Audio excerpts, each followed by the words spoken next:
Me parece, pues respondió J.T.E. Maston, que no debemos vacilar y que la elección está hecha. A no ser que prefiráis la pólvora de oro, replicó el mayor riendo, que le valió un ademán amenazador con que le contestó la mano postiza de su susceptible amigo. Hasta entonces, Barbicane se había abstenido de tomar parte en la discusión. Dejaba hablar y escuchaba. Evidentemente meditaba algo. Se contentó con preguntar sencillamente: ¿y ahora, amigos, qué cantidad de pólvora proponéis? Los tres miembros del Gun Club se miraron mutuamente por un instante. 200.000 libras, dijo por fin Morgan. 500.000, replicó el mayor. 800.000, exclamó J.T.E. Maston. Das por segundo. Siguió a la triple proposición hecha por los tres colegas un momento de silencio. El presidente Barbicane lo rompió. Mis bravos camaradas, dijo con voz tranquila, yo parto del principio de que la resistencia de nuestro cañón, construido en las condiciones requeridas, es ilimitada. Voy, pues, a sorprender al distinguido J.T.E. Maston diciéndole que ha sido tímido en sus cálculos, y propongo doblar sus 800.000 libras de pólvora. ¿1.600.000 libras? Exclamó J.T.E. Maston saltando de su asiento. Como lo digo, pero entonces fuerza será recurrir a mi cañón de media milla de longitud. Es evidente, dijo el mayor. 1.600.000 libras de pólvora, repuso el secretario de la comisión. Ocuparán aproximadamente un espacio de 22.000 pies cúbicos, y como vuestro cañón no tiene más que una capacidad de 54.000 pies cúbicos, quedará cargado de pólvora hasta la mitad, y el ánima no será bastante larga para que la detención de los gases dé al proyectil un impulso suficiente. La objeción no tenía réplica. V.T.E. Maston estaba en justo. Todos miraron a Barbicane. Sin embargo, continuó el presidente, se necesita la cantidad de pólvora que he dicho. Pensadlo bien, 1.600.000 libras de pólvora producirán 6.000 millones de litros de gas. 6.000 millones, ¿lo entendéis? Pero entonces, ¿cómo hacerlo?, preguntó el general. Muy sencillamente, es preciso reducir esta enorme cantidad de pólvora conservándola con este poder mecánico. Bien, no, pero ¿cómo? Voy a decíroslo, respondió tranquilamente Barbicane. Sus interlocutores le miraban ávidamente. Nada, en efecto. Es más fácil, dijo, que reducir esta masa de pólvora a un volumen 4 veces menos considerable. Todos conocéis esa curiosa materia que constituyen los tejidos elementales de los vegetales, llamada celulosa. Os comprendo, querido Barbicane, dijo el mayor. Esta materia, prosiguió el presidente, se saca perfectamente pura de varios cuerpos, especialmente del algodón, y no es más que la pelusa de los granos del algodonero. El algodón, combinado con el ácido nítrico en frío, se transforma en una sustancia eminentemente explosiva. En 1832, Braconot, químico francés, descubrió esta sustancia, a la cual dio el nombre de siloidina. En 1838, Pelouze, otro francés, estudió sus diversas propiedades, y por último, en 1846, Sonbein, profesor de química en Basilea, la propuso como pólvora de guerra. Esta pólvora es el algodón azótico o nítrico.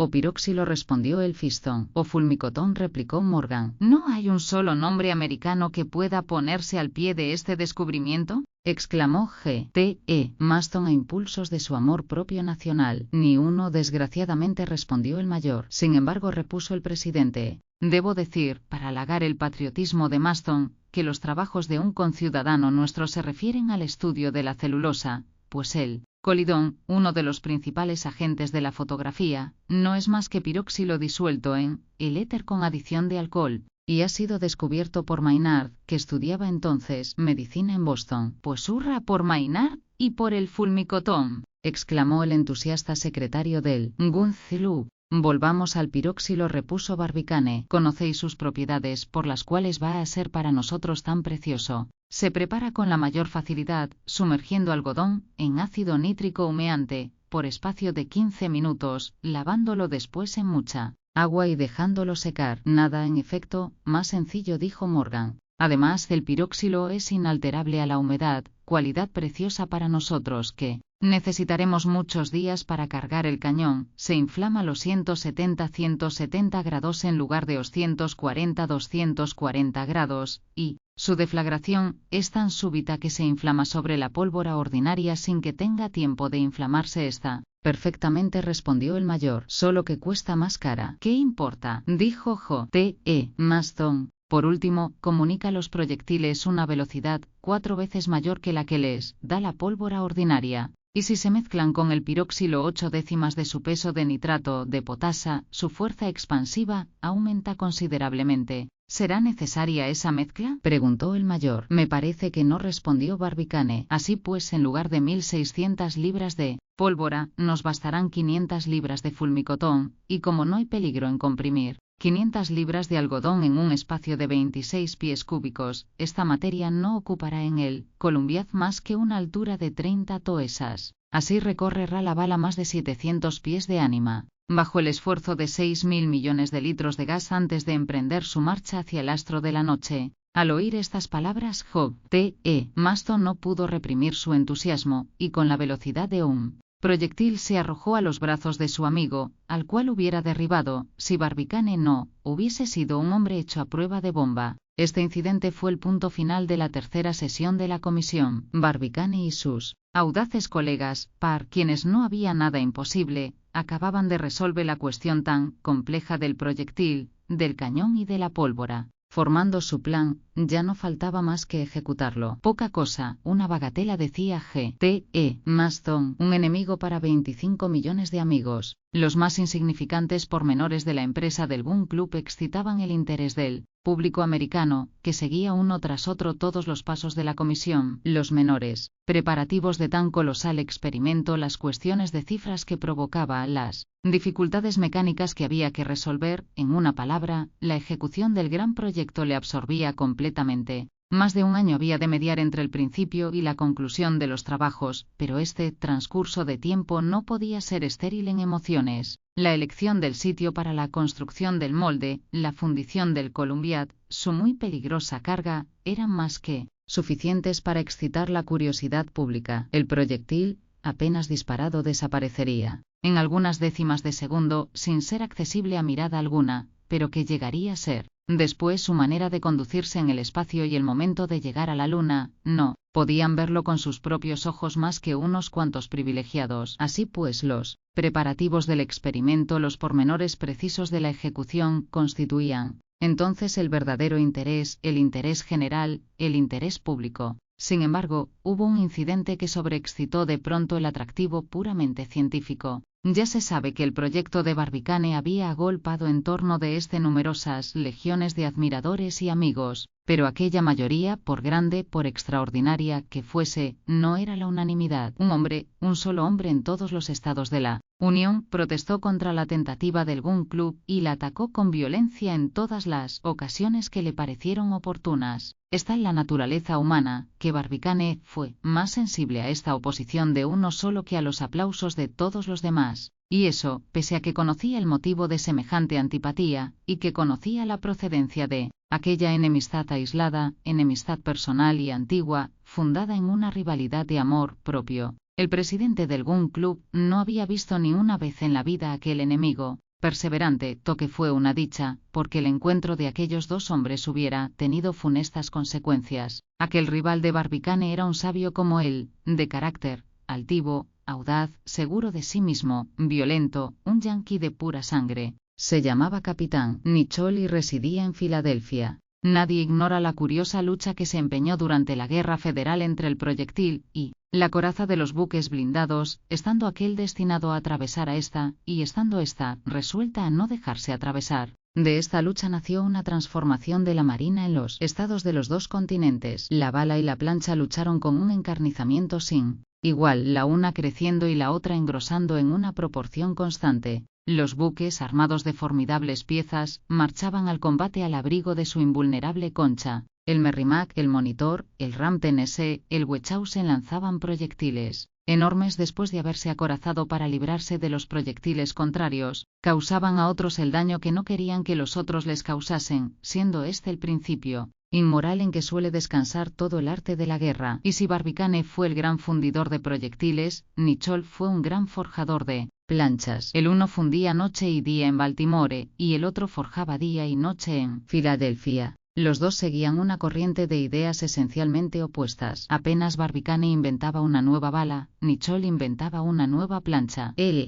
presidente del Gun Club, pasaba su vida pensando en la manera de abrir agujeros, y el capitán pasaba la suya pensando en la manera de impedirle que los abriera. He aquí el origen de una rivalidad continua que se convirtió en odio personal. Nicholl se aparecía a Barbicane en sus sueños bajo la forma de una coraza impenetrable, contra la cual se estrellaba, y Barbicane se aparecía en sus sueños a Nicholl como un proyectil que le atravesaba de parte a parte. Los dos sabios, si bien seguían dos líneas divergentes, se hubieran al fin encontrado a pesar de todos los axiomas de geometría, pero se hubieran encontrado en el terreno del duelo. Afortunadamente, aquellos dos ciudadanos tan útiles a su país se hallaban separados uno de otro por una distancia de 50 a 60 metrosillas, y sus amigos hacinaron en el camino tantos obstáculos que no llegaron a encontrarse nunca. No se podía decir de una manera positiva cuál de los dos inventores había triunfado del otro. Los resultados obtenidos volvían difícil una apreciación justa. Parecía, sin embargo, que al fin la coraza había de ceder a la bala. Con todo, había dudas entre las personas competentes. En los últimos experimentos, los proyectiles cilindro-cónicos de Barbicane se clavaron como alfileres en las planchas de Nicholl, por cuyo motivo éste se creyó victorioso y atesoró para su rival una dosis inmensa de desprecio. Pero más adelante, cuando Barbicane sustituyó las balas cónicas con simples granadas de 600 libras, el presidente del Gun Club tomó su desquite. En efecto, aquellos proyectiles, aunque animados de una velocidad regular, rompieron, taladraron, hicieron saltar en pedazos las planchas del mejor metal. No se podía decir de una manera positiva cuál de los dos inventores había triunfado del otro. Los resultados obtenidos volvían difícil una apreciación justa. Parecía, sin embargo, que al fin la coraza había de ceder a la bala. Con todo, había dudas entre las personas competentes. En los últimos experimentos, los proyectiles cilindro-cónicos de Barbicane se clavaron como alfileres en las planchas de Nicholl, por cuyo motivo éste se creyó victorioso y atesoró para su rival una dosis inmensa de desprecio. Pero más adelante, cuando Barbicane sustituyó las balas cónicas con simples granadas de 600 libras, el presidente del Gun Club tomó su desquite. En efecto, aquellos proyectiles, aunque animados de una velocidad regular, rompieron, taladraron, hicieron saltar en pedazos las planchas del mejor metal. Ni por esas, el presidente no quería comprometer su última victoria. Nicholl, exasperado por la incalificable obstinación de su adversario, quiso tentar a Barbicane dejándole todas las ventajas. Barbicane siguió terco en su negativa. ¿A 100 yardas? Ni a 75. A 50, exclamó el capitán insertando su desafío en todos los periódicos. Colocaré mi plancha a 25 yardas del cañón, y yo me colocaré detrás de ella. Barbicane hizo contestar que aun cuando el capitán Nicholl se colocase delante, no dispararía un solo tiro. Nicholl, al oír esta contestación, no pudo contenerse y se deshizo en insultos. Dijo que la cobardía era indivisible, que el que se niega a tirar un cañonazo está muy cerca de tener miedo al cañón, que en suma, los artilleros que se baten a 6 metrosillas de distancia han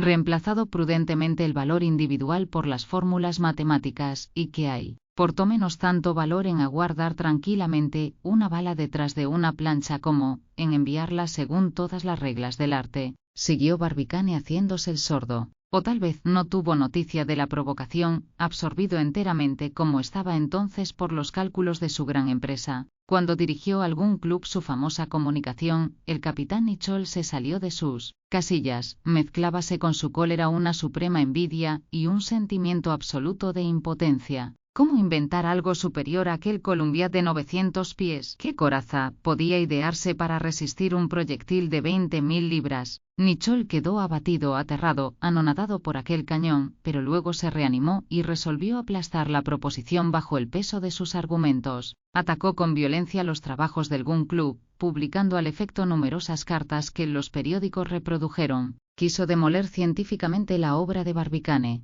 Empeñado el combate, se valió de razones de todo género con harta frecuencia especiosas y rebuscadas. Empezó a combatir a Barbicane por sus cifras. Se esforzó en probar por a más ve la falsedad de sus fórmulas, y le acusó de ignorar los principios rudimentarios de la balística.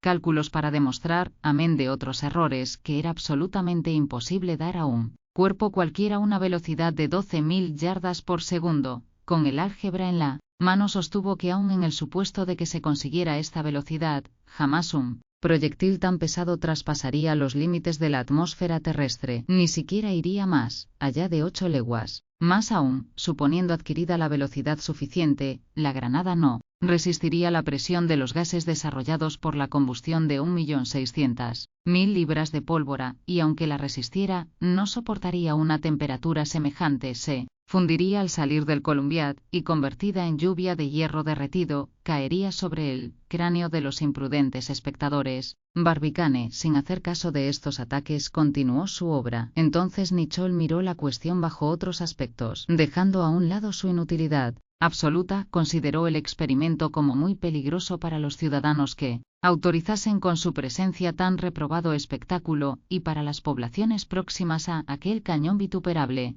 Hizo notar también que el proyectil, si no alcanzaba, como notó, alcanzaría el objetivo a que se le destinaba, caería, y la caída de una mole semejante, multiplicada por el cuadrado de su velocidad, comprometería singularmente algún punto del globo. Sin atacar los derechos de los ciudadanos, había llegado el caso en que la intervención del gobierno era de absoluta necesidad, pues no era justo comprometer la seguridad de todos por el capricho de uno solo. Véase a qué exageraciones se dejaba arrastrar el capitán Nicholl. Nadie participaba de su opinión, ni tuvo en cuenta sus funestos pronósticos. Se le dejó gritar y desgañitarse cuanto le diera la gana. Así quedó constituido el capitán en defensor de una causa perdida de antemano. Se le oía, pero no se le escuchaba, y no privó al presidente del Gun Club, ni de uno solo de sus admiradores. Barbicane no se tomó siquiera la molestia de contestar a los argumentos de su implacable rival. Acorralado en sus últimas trincheras, Nicholl, ya que no podía pagar con su persona, resolvió pagar con su dinero. En el Enquirer de Richmond propuso públicamente una serie de apuestas en la forma siguiente. Apostó, 1. A que no se reunirían los fondos necesarios para llevar a cabo la empresa del Gun Club, $1.000. 2. A que la fundición de un cañón de 900 pies resultaría impracticable y no tendría éxito. 2. $0.000. 3. A que sería imposible cargar el Columbiad, y a que la pólvora se inflamaría por la bola presión del proyectil. 3. $0.000. 4. A que el Columbiad reventaría al primer disparo. $4.000. 5. A que la bala no alcanzaría más de 6 metrosillas, y caería a los pocos segundos de haberla disparado. $5.000. Corno se ve, era importante la sums que en su obstinación invencible arriesgaba el capitán. Tratábase nada menos que de $15.000. A pesar de la importancia de la apuesta, recibió el 19 de mayo un pliego lacrado. Era lacónico: Baltimore, 1-8 de octubre. Aceptadas. Barre, BCME. Florida y Texas. Una cuestión faltaba resolver, y era la elección del lugar favorable al experimento. El Observatorio de Cambridge había recomendado con interés que el disparo se dirigiese perpendicularmente al plano del horizonte, es decir, hacia el cenit, y la luna no sube al cenit, sino en los lugares situados entre 1 grado y 28 grados de latitud, o, lo que es lo mismo, la declinación de la luna no es más que de 28 grados. Tratábase, pues, de determinar exactamente el punto del globo en que se había de fundir el inmenso Columbiad. El 20 de octubre, hallándose reunido el Gun Club en sesión general, Barbicane se presentó con un magnífico mapa de los Estados Unidos de C. Beltrop, pero sin darle tiempo de desplegarlo. J.T.E. Maston pidió la palabra con su habitual vehemencia, y se expresó en los siguientes términos: dignísimos colegas, la cuestión que vamos a debatir tiene una importancia verdaderamente nacional, y va a depararnos la ocasión de ejercer un gran acto de patriotismo. Los miembros del Gun Club se miraron unos a otros sin comprender dónde iría a parar el orador. Ninguno de vosotros prosiguió: ha pensado ni pensará nunca en transigir con la gloria de su país, y si hay algún derecho que la Unión pueda reivindicar, es el fundir en su propio seno el formidable cañón del Gun Club. Así pues, en las circunstancias actuales, insigne Maston, dijo el presidente. Permitidme exponer mi pensamiento, repuso el orador. En las circunstancias actuales, tenemos que buscar un sitio bastante cerca del Ecuador, para que el experimento se haga en buenas condiciones. Si me dejáis hablar, dijo Barbicane, pido que no se opongan obstáculos a la libre discusión de las ideas, repuso el displicente J.T.E. Maston, y sostengo que el territorio desde el cual se lance nuestro glorioso proyectil debe ser parte integrante de la Unión. Sin duda, respondieron algunos miembros. Pues bien, puesto que nuestras fronteras no son bastante extensas, puesto que al sur nos opone el océano una barrera insuperable, puesto que tenemos necesidad de ir a buscar más allá de los Estados Unidos este paralelo 28 que nos es tan preciso, se nos presenta un casus belli legítimo, y pido que se declare la guerra a México. Exclamaron muchas voces al unísono. ¿Con que no? Replicó G.T.E. Maston. No, es un monosílabo que me resulta totalmente incomprensible en este recinto. Pero, escuchad. No puedo escuchar nada, exclamó el fogoso orador. Tarde o temprano la guerra se hará, y pido que estalle hoy mismo. Maston, dijo Barbicane haciendo sonar el timbre con estrépito. Os suplico que no sigáis hablando. Maston quiso replicar, pero algunos de sus colegas pudieron contenerle. Convengo, dijo Barbicane, en que el experimento no se puede ni se debe intentar sino en territorio de la Unión, pero si mi impaciente amigo me hubiese dejado hablar, si hubiese recorrido con la vista este mapa, sabría que es perfectamente inútil declarar la guerra a nuestros vecinos, en atención a que ciertas fronteras de los Estados Unidos se extienden más a 1A del paralelo 28. Mirad el mapa y veréis que tenemos a nuestra disposición, sin salir de nuestro país, toda la parte meridional de Texas y de Florida. El incidente no tuvo consecuencias, si bien a G.T.E. Maston le costó no poco dejarse convencer. Se decidió fundir el Columbiad en el suelo de Texas, o en el de Florida, pero esta decisión debía crear una rivalidad sin antecedentes entre las ciudades de estos dos estados. En la costa americana, el paralelo 28 atraviesa la península de Florida y la divide en dos partes casi iguales. Después, cruzando el Golfo de México, se apoya en los extremos del arco formado por las costas de Alabama, Mississippi y Luisiana. Entonces, abordando Texas, de la que corta un ángulo, se prolonga por México, salva Sonora, pasa por encima de la antigua California, y se pierde en los mares del Pacífico. Situadas debajo de este paralelo, no había más que las porciones de Texas y Florida que se hallasen en las condiciones de latitud recomendadas por el Observatorio de Cambridge. En su parte meridional, Florida, erizada de fuertes levantados contra los indios nómadas, no tiene ciudades de importancia. Tampa es la única población que por su situación merece tenerse en cuenta. En Texas las ciudades son más numerosas e importantes. Corpus Christi, en el distrito de Nueces, y todas las poblaciones situadas en el río Bravo, Laredo, Realitos, San Ignacio, Webb, Roma, Río Grande City, Far, Edimburgo, Hidalgo, Santa Rita, Panda, Brownsville, La Feria y San Manuel formaron contra las pretensiones de Florida una liga imponente. Los diputados tejanos y floridenses apenas conocieron la decisión, se trasladaron a Baltimore por el camino más corto, y desde entonces el presidente Barbicane y los miembros más influyentes del Gun Club se vieron día y noche asediados por formidables reclamaciones. Con menos afán se disputaron 7 ciudades de Grecia la gloria de haber sido la cuna de Homero que el estado de Texas y el de Florida la de ver fundir un cañón en su regazo. Aquellos feroces hermanos recorrían armados las calles de Baltimore. Era inminente un conflicto de incalculables consecuencias. Afortunadamente la prudencia y el buen tacto del presidente Barbicane conjuraron el peligro. Las demostraciones personales hallaron un derivativo en los periódicos de varios estados, en tanto que el New York Herald y la Tribune se declaraban partidarios de Texas, el Times y el American Review se constituían en órganos de los diputados floridenses. Los miembros del Gun Club estaban perplejos. Texas hacía orgulloso alarde de sus 26 condados, que parecía poner en batería, pero Florida contestaba que siendo ella un país 6 veces más pequeño, tenía 12 condados, que son relativamente a la extensión del territorio más que los 26 de Texas. Texas acaba a relucir sus 300.000 hectáreas habitantes, pero Florida, menos extensa, se consideraba más poblada con sus 56.000. Acusaba a Texas de tener una variedad de fiebres palúdicas que costaba la vida todos los años a algunos miles de habitantes, y desde luego tenía Texas a su vez replicaba que Florida, respecto a fiebres, nada tenía que envidiar a nadie, y que no era prudente que acusase de insalubres a otros países un estado que tenía la honra de poseer entre sus enfermedades endémicas el vómito negro, y Texas tenía razón también. Además, añadían los tejanos en el New York Herald, algunas consideraciones que merece un estado que produce el mejor algodón de América y la mejor madera de construcción. para buques, encerrando también en sus entrañas soberbio carbón de piedra y minas de hierro que dan un 50% de mineral puro.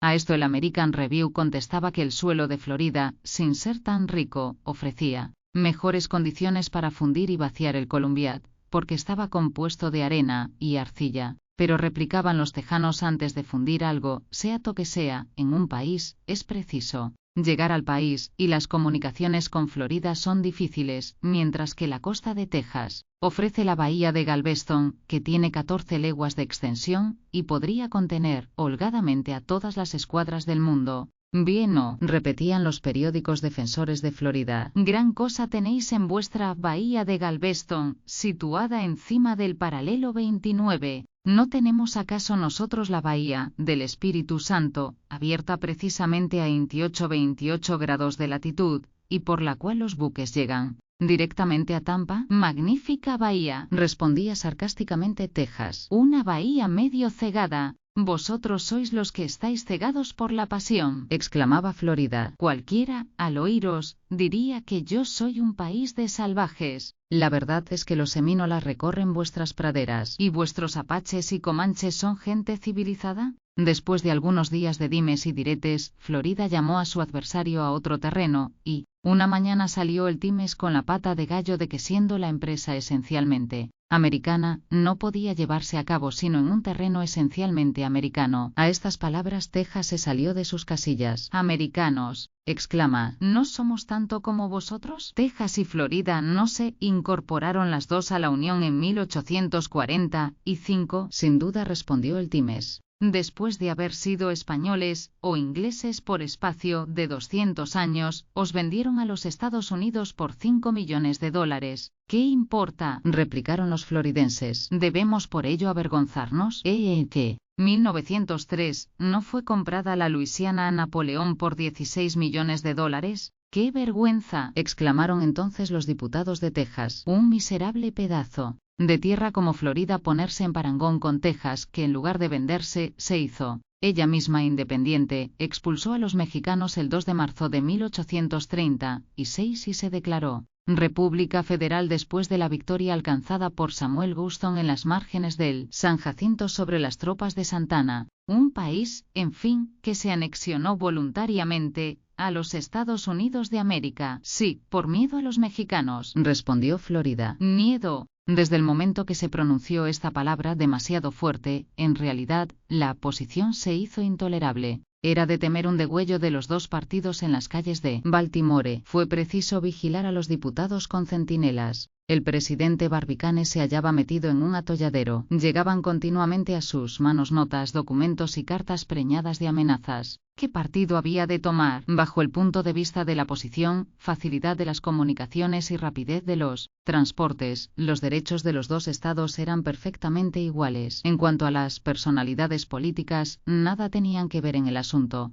La vacilación y la perplejidad se habían prolongado ya mucho y ofrecían visos de perpetuarse, porque Barbicane trató de salir resueltamente al paso, ocurriéndosele una solución que era indudablemente la más discreta. Todo bien considerado, dijo, es evidente que las dificultades suscitadas por la rivalidad de Texas y Florida se producirán entre las ciudades del estado favorecido. La rivalidad descenderá del género a la especie, del estado a la ciudad, y no habremos adelantado nada. Pero Texas tiene 11 ciudades que gozan de las condiciones requeridas, y las 11, disputándose el honor de la empresa, nos crearán nuevos conflictos, al paso que Florida no tiene más ciudades que Tampa. Optemos, pues, por Florida. Esta disposición, apenas fue conocida, puso a los diputados de Texas de un humor de perros, se apoderó de ellos un furor indescriptible, y dirigieron insultos desmedidos a los distintos miembros del Gun Club. Los magistrados de Baltimore no podían tomar más que un partido, y lo tomaron. Mandaron preparar un tren especial, metieron en él de grado fuerza a los tejanos, y les hicieron abandonar la ciudad con una rapidez de 30 millas por hora. Pero por precipitado que fuese su obligado viaje, tuvieron tiempo de echar un último sarcasmo amenazador a sus adversarios, aludiendo a la poca extensión de Florida, península en miniatura encerrada entre dos mares. Se consolaron con la idea de que no resistiría al sacudimiento del disparo y saltaría al primer cañonazo. ¡Que salte!, respondieron los floridenses, con un laconismo digno de los tiempos antiguos. Urbi et orbi. Resueltas las dificultades astronómicas, mecánicas y topográficas, se presentaba la cuestión económica. Tratábase nada menos que de procurarse una enorme cantidad para la ejecución del proyecto. Ningún particular, ningún Estado hubiera podido disponer de los millones necesarios. Por más que la empresa fuese americana, el presidente Barbicane tomó el partido de darle un carácter de universalidad para poder pedir su cooperación a todas las naciones. Era a la vez un derecho y un deber de toda la Tierra intervenir en los negocios de su satélite. Abrióse con este fin una suscripción que se extendió desde Baltimore al mundo entero. Urbi et Orbi. La suscripción debía tener un éxito superior a todas las esperanzas. Tratábase, sin embargo, de un donativo y no de un préstamo. La operación, en el sentido literal de la palabra, era puramente desinteresada, sin la más remota probabilidad de beneficio. Pero el efecto de la comunicación de Barbicane no se había limitado a las fronteras de los Estados Unidos, sino que había salvado el Atlántico y el Pacífico, invadiendo a la vez Asia y Europa, África y Oceanía. Los observadores de la Unión se pusieron inmediatamente en contacto con los de los países extranjeros, algunos los de París, San Petersburgo, El Cabo, Berlín, Altona, Estocolmo, Varsovia, Hamburgo, Budapest, Bolonia, Malta, Lisboa, Benarés, Madrás y Pekín cumplimentaron algún club. Los demás se encerraron en una prudente expectativa. En cuanto al observatorio de Greenwich, con el beneplático de los otros 22 establecimientos astronómicos de la Gran Bretaña, no se anduvo en chiquitas ni paños calientes, sino que negó terminantemente la posibilidad del éxito y se colocó sin vacilar en las filas del capitán Nicholl, cuyas teorías prohijó sin la menor reserva. Así es que en tanto que otras ciudades científicas prometían enviar delegados a Tampa, los astrónomos de Greenwich acordaron, en una sesión especial, no darse por enterados de la proposición de Barbicane. A tanto llega la envidia inglesa, pero el efecto fue excelente en el mundo científico en general, desde el cual se propagó a todas las clases de la sociedad, que acogieron el proyecto con el mayor entusiasmo. Este hecho era de una importancia inmensa tratándose de una suscripción para reunir un capital considerable. El 8 de octubre, el presidente Barbicane redactó un manifiesto capaz de entusiasmar a las piedras, en el cual hacía un llamamiento a todos los hombres de buena voluntad que pueblan la tierra. Aquel documento, traducido a todos los idiomas, tuvo un éxito portentoso. Se abrió suscripción en las principales ciudades de la Unión para centralizar fondos en el Banco de Baltimore, 9 Baltimore Street, y luego se establecieron también centros de suscripción en los diferentes países de los dos continentes, en Viena, S.M.E. Rothschild, en San Petersburgo, Stieglitz y compañía,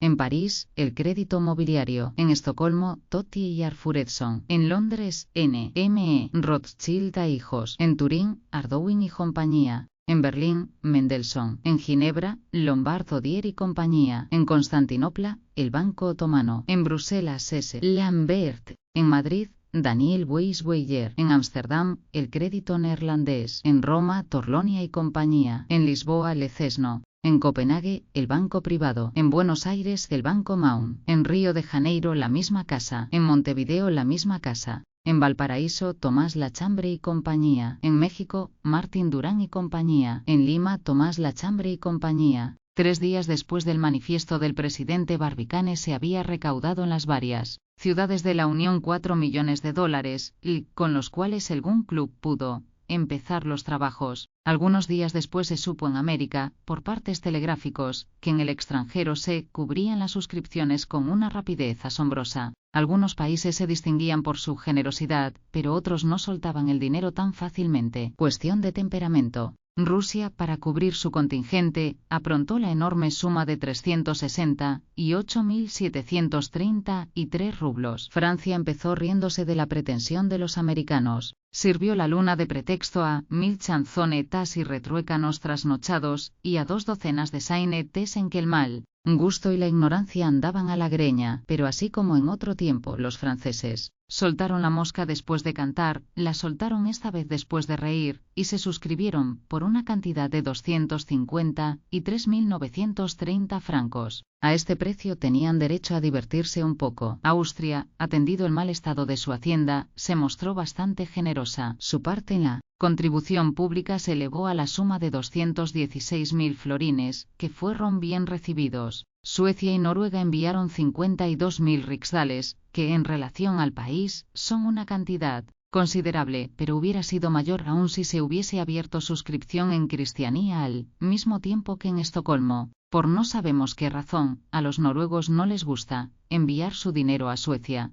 Prusia demostró la consideración que le mereció la empresa enviando 250.000 táleros. Todos sus observatorios se suscribieron por una cantidad importante, y fueron los que más procuraron alentar al presidente Barbicane. Turquía se condujo generosamente, pues siendo la luna quien regula el curso de sus años y su ayuno del Ramadán, se hallaba personalmente interesada en el asunto. No podía enviar menos de 1.370.000 y 2.640 piastras, y las dio con una espontaneidad que revelaba, sin embargo, cierto interés del gobierno otomano. Bélgica se distinguió entre todos los estados de segundo orden con un donativo de 513.000 francos, que vienen a corresponder a 12 céntimos por habitante. Holanda y sus colonias se interesaron en la cuestión por 110.000 florines, pidiendo solo una rebaja del 5% por pagarlos al contado. Dinamarca, cuyo territorio es muy limitado, dio, sin embargo, 9.000 ducados finos, lo que prueba la afición de los daneses a las expediciones científicas. La Confederación Germánica contribuyó con 34.285 florines. Pedirle más hubiera sido gollería, y aunque se to hubieran pedido, ella no to hubiera dado. Italia, aunque muy endeudada, encontró 200.000 lirras en los bolsillos de sus hijos, pero dejándolos limpios como una patena. Si hubiese tenido Venecia hubiera dado más, pero no la tenía. Los estados de la Iglesia no creyeron prudente enviar menos de 7.040 escudos romanos, y Portugal llegó a desprenderse por la ciencia hasta de 30.000 cruzados. En cuanto a México, no pudo dar más que 86.000 pesos fuertes, pues los imperios que se están fundando andan algo apurados. 257 francos fueron el modesto tributo de Suiza para la obra americana. Digamos francamente que Suiza no acertaba a ver el lado práctico de la operación. No le parecía que el acto de enviar una bala a la luna fuese de tal naturaleza que estableciese relaciones diplomáticas con el astro de la noche, y se le antojó que era poco prudente aventurar sus capitales en una empresa tan aleatoria. Si bien se medita, Suiza tenía, tal vez, razón. Respecto a España, no pudo reunir más que 110 reales. Dio como excusa que tenía que concluir sus ferrocarriles. La verdad es que la ciencia en aquel país no está muy considerada. Se halla aún aquel país algo atrasado, y además ciertos españoles, y no de los menos instruidos, no sabían darse cuenta exacta del peso del proyectil, comparado con el de la Luna, y temían que la sacase de su órbita, que la turbase en sus funciones de satélite y provocase su caída sobre la superficie del globo terráqueo. Por to que pudiera tronar, to mejor era abstenerse. Así se hizo, salvo unos cuantos realejos que daba Inglaterra. Conocida es la desdeñosa antipatía con que acogió la proposición de Barbicane. Los ingleses no tienen más que una sola alma para los 25 millones de habitantes que encierra la Gran Bretaña. Dieron a entender que la empresa del Gun Club era contraria al principio de no intervención, y no soltaron ni un cuarto. A esta noticia, el Gun Club se contentó con encogerse de hombros y siguió su negocio. En cuanto a la América del Sur, Perú, Chile, Brasil, las provincias de La Plata, Colombia, remitieron a los Estados Unidos 300.000 pesos. El Gun Club se encontró con un capital considerable, cuyo resumen es el siguiente: suscripción de los Estados Unidos, $4 millones, suscripciones extranjeras, 1.440.000 y $6.675, total $5.446.675. El 20 de octubre se ajustó un contrato con la fábrica de fundición de Gold Spring, cerca de Nueva York, la cual se comprometió a transportar a Tampa, en la Florida meridional, el material necesario para la fundición del Columbiad. Todo más tarde, la operación debía quedar terminada el 15 del próximo octubre, y, entregado el cañón en buen estado, bajo pena de una indemnización de $100 por día, hasta el momento de volverse a presentar la Luna en las mismas condiciones requeridas, es decir, hasta haber transcurrido 18 años y 11 días. El ajuste y pago de salario de los trabajadores y las demás atenciones de esta índole eran de cuenta de la compañía de Gold Spring. Este convenio, hecho por duplicado y de buena fe, fue firmado por I. Barbicane, presidente del Gun Club, y por G. Murchison, director de la fábrica de Go 1 de Spring, que aprobaron la escritura Stone Seal. Hecha ya la elección por los miembros del Gun Club, en detrimento de Texas, los americanos de la Unión que todos saben leer, se impusieron la obligación de estudiar la geografía de Florida. Nunca jamás habían vendido los libreros tantos ejemplares de Bartram's Traveling Florida, de Romance Natural History of East and West Florida, de Williams Territory of Florida, de Clelanton de Culture of the Sugar, Canning East Florida. Fue necesario imprimir nuevas ediciones. Aquello era un delirio. Barbicane tenía que hacer algo más que leer, quería ver con sus propios ojos y marcar el sitio del Columbiad.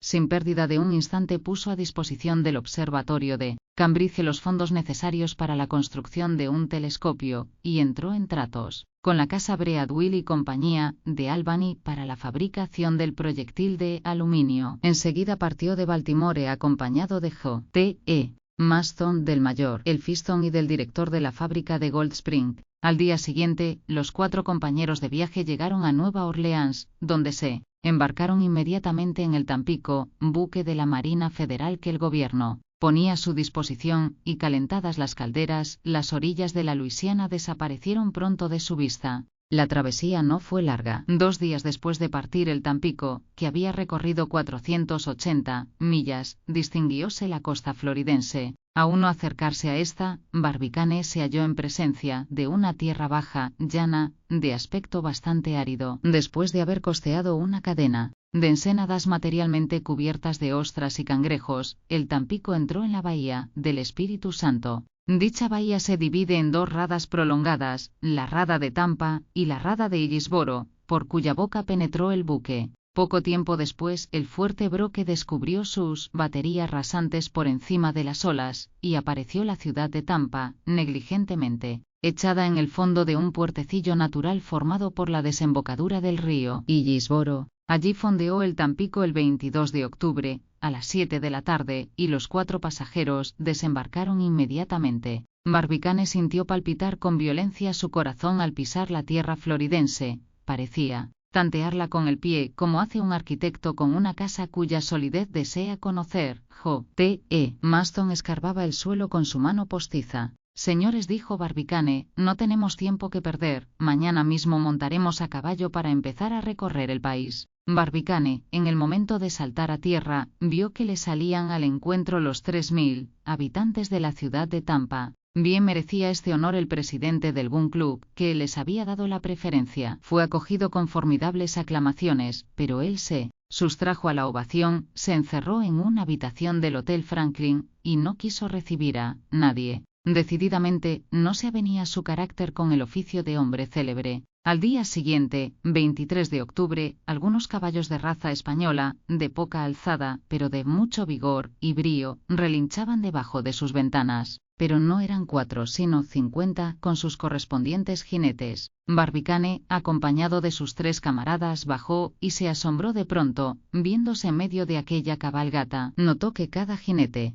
llevaba una carabina en la bandolera, y un par de pistolas en el cinto. Un joven floridense le explicó inmediatamente la razón que había para aquel aparato de fuerzas. Señor, dijo, hay semínolas. ¿Qué son semínolas? Salvajes que recorren las praderas, y nos ha parecido prudente escoltaros. B.A.C., dijo desdeñosamente G.T.E. Maston montando a caballo. Siempre es bueno, respondió el floridense, tomar precauciones. Señores, repuso Barbicane, os agradezco vuestra atención, partamos. La cabalgata se puso en movimiento y desapareció en una nube de polvo. Eran las 5 de la mañana, el sol resplandecía ya, y el termómetro señalaba 84 grados, pero frescas brisas del mar moderaban la excesiva temperatura. Barbicane, al salir de Tampa, bajó hacia el sur, y siguió la costa, ganando el Creek de Alipia. Aquel arroyo desagua en la bahía de Hillsboro, 12 millas al sur de Tampa. Barbicane y su escolta costearon la orilla derecha, remontando hacia el este. Las olas de la bahía desaparecieron luego detrás de un accidente del terreno, y únicamente se ofreció a su vista la campiña.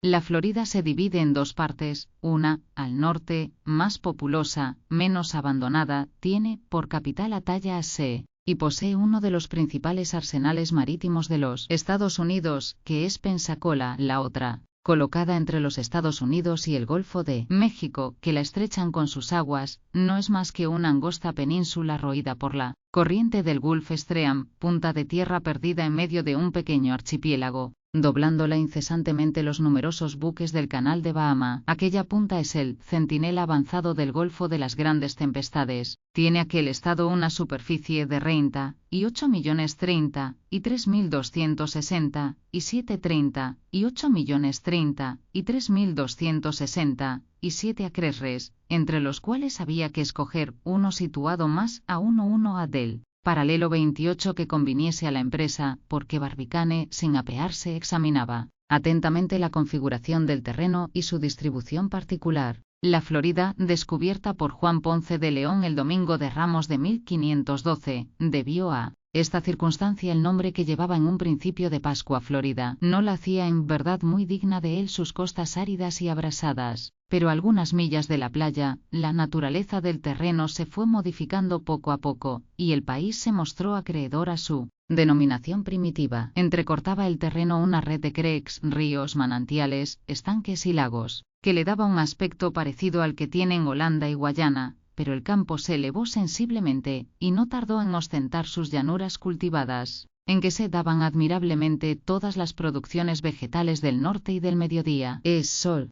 de los trópicos, y las aguas conservadas por la arcilla del terreno pagan todos los gastos de cultivo de su inmensa vega. Praderas de ananás, de ñame, de tabaco, de arroz, de algodón y de caña de azúcar, que se extienden a cuanto alcanza la vista, ofrecen sus riquezas con la prodigalidad más espontánea. Mucho satisfacía a Barbicane la elevación progresiva del terreno, y cuando J.T.E. Maston le interrogó acerca del particular, le respondió: amigo mío, tenemos el mayor interés en fundir nuestro Columbiad en un terreno alto. ¿Para estar más cerca de la luna?, preguntó con sorna el secretario del Gun Club. No, respondió Barbicane sonriéndose. ¿Qué importan algunas toesas más o menos? Pero en terrenos altos la ejecución de nuestros trabajos será más fácil, no tendremos que luchar con las aguas, que nos permitirá prescindir del largo y penoso sistema de tuberías, cosa digna de consideración cuando se trata de abrir un pozo de 900 pies de profundidad. Tenéis razón, dijo el ingeniero Murchison. Debemos, en cuanto podamos, evitar los cursos de agua durante la perforación. Pero si encontramos manantiales, no hay que amilanarse por eso, los agotaremos con nuestras máquinas o los desviaremos. No se trata de un pozo artesiano, estrecho y oscuro, en el que la terraja, el cubo, la sonda, en una palabra, todos los instrumentos del perforador, trabajan a ciegas.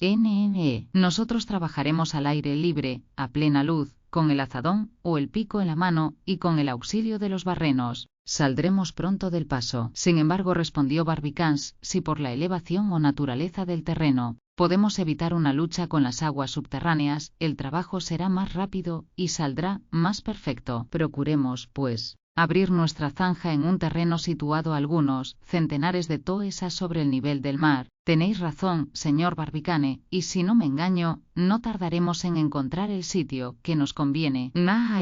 Ya quisiera haber dado el primer azadonazo, dijo el presidente. Y yo el último, exclamó J.T.E. Maston. Todo se andará, señores, respondió el ingeniero, y creedme, la compañía de Goldspring no tendrá que pagar indemnización alguna por causa de retraso. Por Santa Bárbara que tenéis razón, replicó J.T.E. Maston.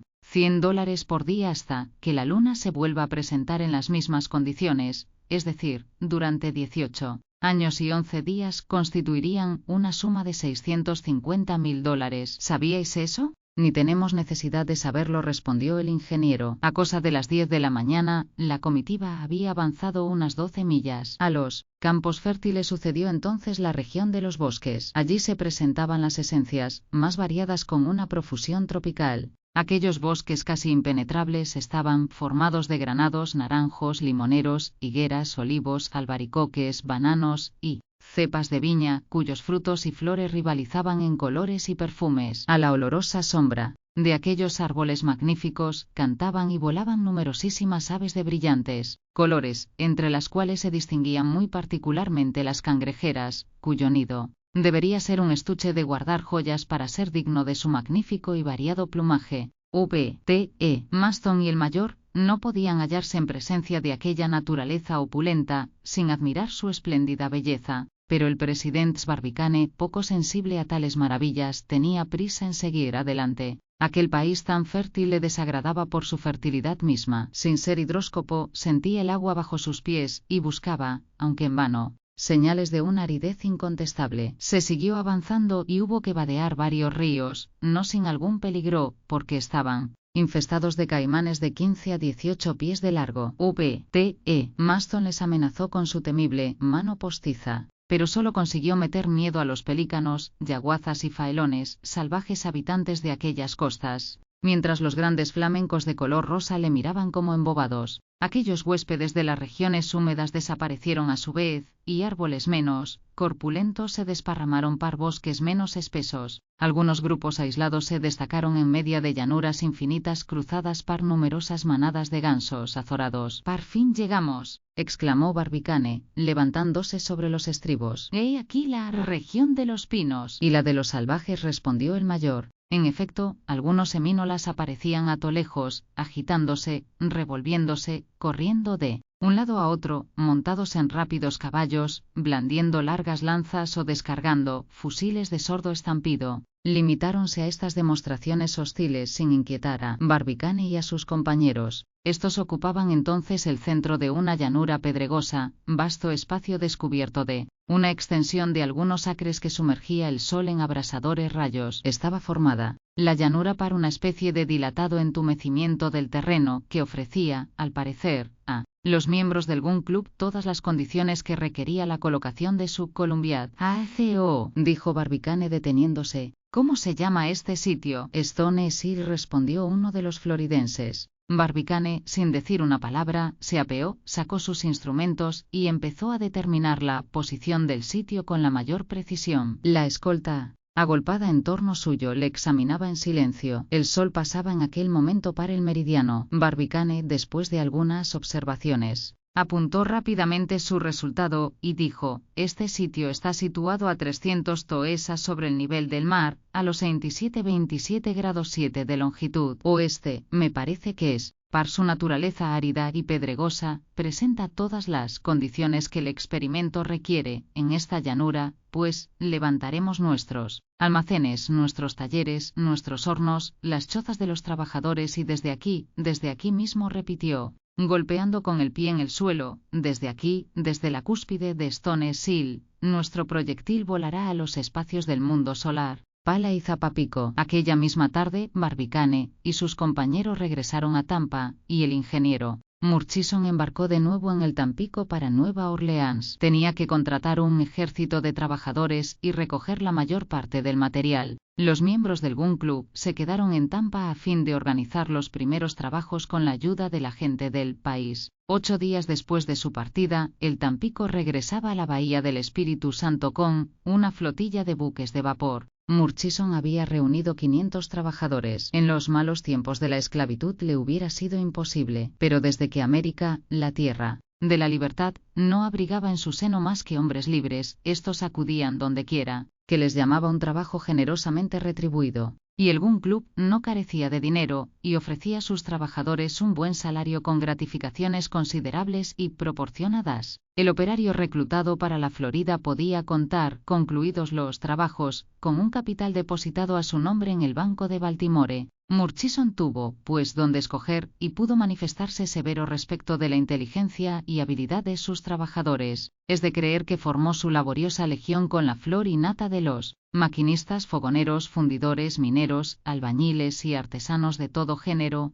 negros o blancos sin distinción de colores. Muchos partieron con su familia. Aquello era una verdadera emigración. El 31 de octubre, a las 10 de la mañana, la legión desembarcó en los muelles de Tampa y fácilmente se comprende el movimiento y actividad que reinarían en aquella pequeña ciudad cuya población se duplicaba en un día. En efecto, Tampa debía ganar mucho con aquella iniciativa del Gun Club, no precisamente por el número de trabajadores que se dirigieron inmediatamente a Stone Hill, sino por la afluencia de curiosos que convergieron poco a poco de todos los puntos del globo hacia la península. Se invirtieron los primeros días en descargar los utensilios que transportaba la flotilla, las máquinas, los víveres, igualmente un gran número de casas de palastro compuestas de piezas desmontadas y numeradas. Al mismo tiempo, Barbicane trazaba un railway de 15 millas para poner en comunicación Stone Sea con Tampa. Nadie ignora en qué condiciones se hace un ferrocarril americano, caprichoso en sus curvas, atrevido en sus pendientes, despreciando terraplenes, desmontes y obras de ingeniería, escalando colinas, precipitándose por los valles. El railroad corre a ciegas y sin cuidarse de la línea recta, no es muy costoso, ni ofrece grandes dificultades de construcción,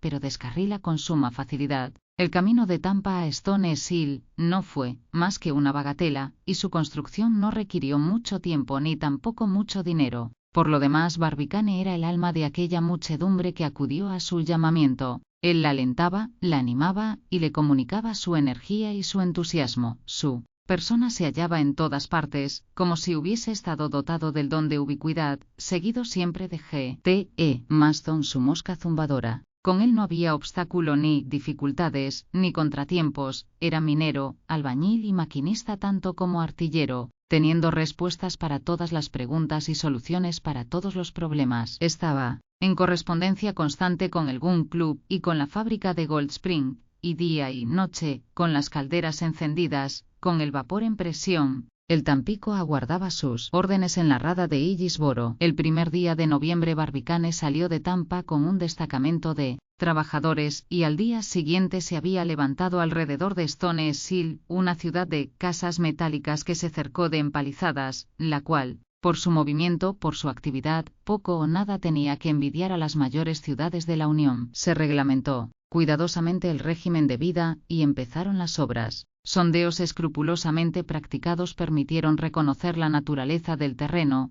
y empezó la excavación el 4 de noviembre. Aquel día, Barbicane reunió a los jefes de los talleres y les dijo: «Todos conocéis, amigos míos, el objeto por el cual os he reunido en esta parte salvaje de Florida. Trátase de fundir un cañón de 9 pies de diámetro interior, 6 pies de grueso, en sus paredes y 19,5 de revestimiento de piedra. Es, pues, preciso abrir una zanja que tenga de ancho 60 pies y una profundidad de 900. Esta obra considerable debe concluirse en 8 meses, y por consiguiente, tenéis que sacar, en 255 días, 2.540.000 y 3.200 pies cúbicos de tierra, es decir, 10.000 pies cúbicos al día. Esto, que no ofrecería ninguna dificultad a 1.000 operarios que trabajasen con holgura, será más penoso en un espacio relativamente limitado. Sin embargo, puesto que es un trabajo que se ha de hacer, se hará, para to cual cuento tanto con vuestro ánimo como con vuestra destreza».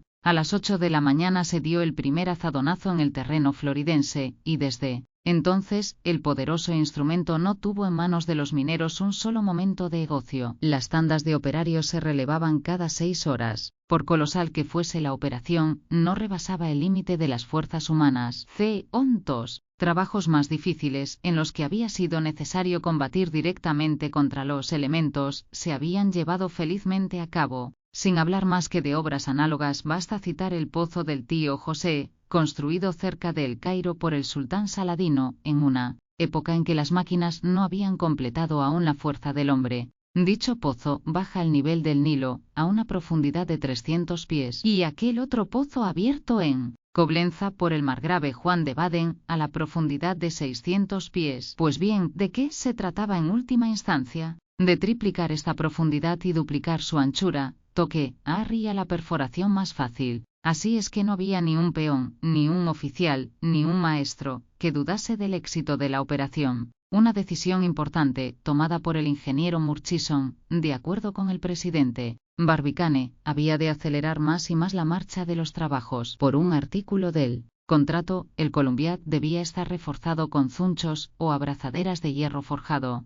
Estos zunchos eran un lujo de precauciones inútil, de las que el cañón podía prescindir sin ningún riesgo. Se suprimió, pues, dicha cláusula, contó que se economizaba mucho tiempo, porque se pudo entonces emplear el nuevo sistema de perforación adoptado actualmente en la construcción de los pozos, en que la perforación y la obra de mampostería se hacen al mismo tiempo. Gracias a este sencillo procedimiento, no hay necesidad de apuntalar la tierra, pues la pared misma la contiene con un poder inquebrantable y desciende por su propio peso. No debía empezar esta maniobra hasta alcanzar el azadón la parte sólida del terreno. El 4 de noviembre, 50 trabajadores abrieron en el centro mismo del recinto cercado, es decir, en la parte superior de Stones Hill, un agujero circular de 60 pies de ancho. El pico encontró primero una especie de terreno negro, de 6 pies de profundidad, de cuya resistencia triunfó fácilmente. Sucedieron a este terreno 2 pies de una arena fina,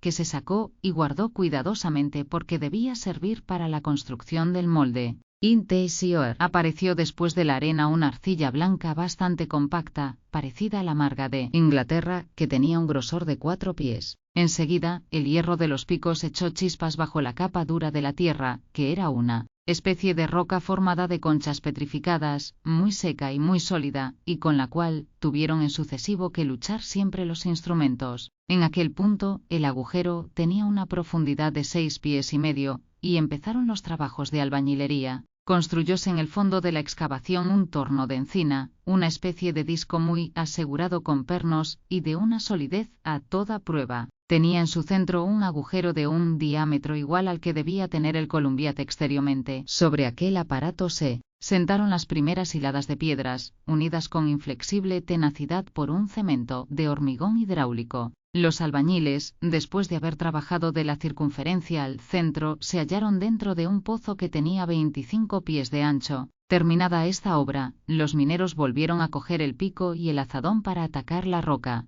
debajo del mismo disco, procurando sostenerlo con puntales de mucha solidez. Estos puntales se quitaban sucesivamente a medida que se iba ahondando el agujero. Así, el disco iba bajando poco a poco, y con él la pared circular de mampostería, en cuya parte superior trabajaban incesantemente los albañiles, dejando aspilleras o respiradores para que durante la fundición encontrase salida el gas. Este género de trabajo exige en los obreros mucha habilidad y cuidado. Alguno de ellos, cavando bajo el disco, fue peligrosamente herido por los pedazos de piedra que saltaban, y hasta hubo alguna muerte, pero estos percances del oficio no menguaban ni un solo minuto el ardor de los trabajadores. Estos trabajaban durante el día, a la luz de un sol que algunos meses después daba a aquellas calcinadas llanuras un calor de 99 grados. Trabajaban durante la noche, envueltos en los resplandores de la luz eléctrica. El ruido de los picos rompiendo las rocas, el estampido de los barrenos, el chirrido de las máquinas, los torbellinos de humo agitándose en el aire, trazaban alrededor de Stones Hill un círculo de terror que no se atrevían a romper las manadas de bisontes ni los grupos de semínolas. Los trabajos avanzaban regularmente. Grúas movidas por la fuerza del vapor activaban la traslación de los materiales, encontrándose pocos obstáculos inesperados, pues todas las dificultades estaban previstas y había habilidad para allanarlas. El pozo en un mes había alcanzado la profundidad proyectada para este tiempo, o sea 112 pies. En diciembre, esta profundidad se duplicó y se triplicó en enero. En febrero, los trabajadores tuvieron que combatir una capa de agua que apareció de improviso, viéndose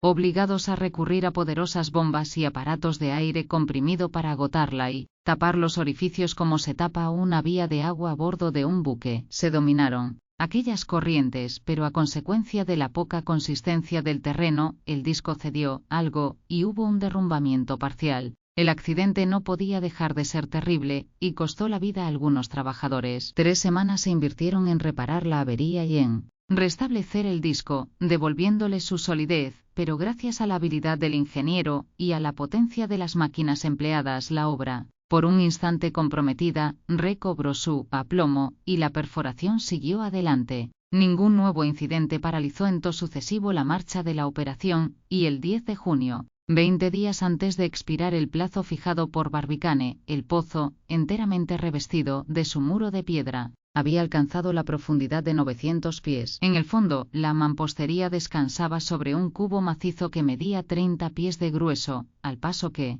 en su parte superior se hallaba al nivel del suelo. El presidente Barbicane y los miembros del Gun Club felicitaron con efusión al ingeniero Murchison, cuyo trabajo ciclópeo se había llevado a cabo con una rapidez asombrosa. Durante los 8 meses que se invirtieron en dicho trabajo, Barbicane no se separó un instante de Stones Hill, y al mismo tiempo vigilaba de cerca las operaciones de la excavación y no olvidaba un solo instante el bienestar y la salud de los trabajadores, siendo bastante afortunado para evitar las epidemias que suelen engendrarse en las grandes aglomeraciones de hombres y que tantos desastres causan en las regiones del globo expuestas a todas las influencias tropicales. Verdad es que algunos trabajadores pagaron con la vida las imprudencias inherentes a trabajos tan peligrosos, pero estas deplorables catástrofes son inevitables y los americanos no hacen de ellas ningún caso. Se cuida más de la humanidad en general que del individuo en particular. Sin embargo, Barbicane profesaba excepcionalmente los principios contrarios y los aplicaba en todas las ocasiones. Así es que gracias a su solicitud, a su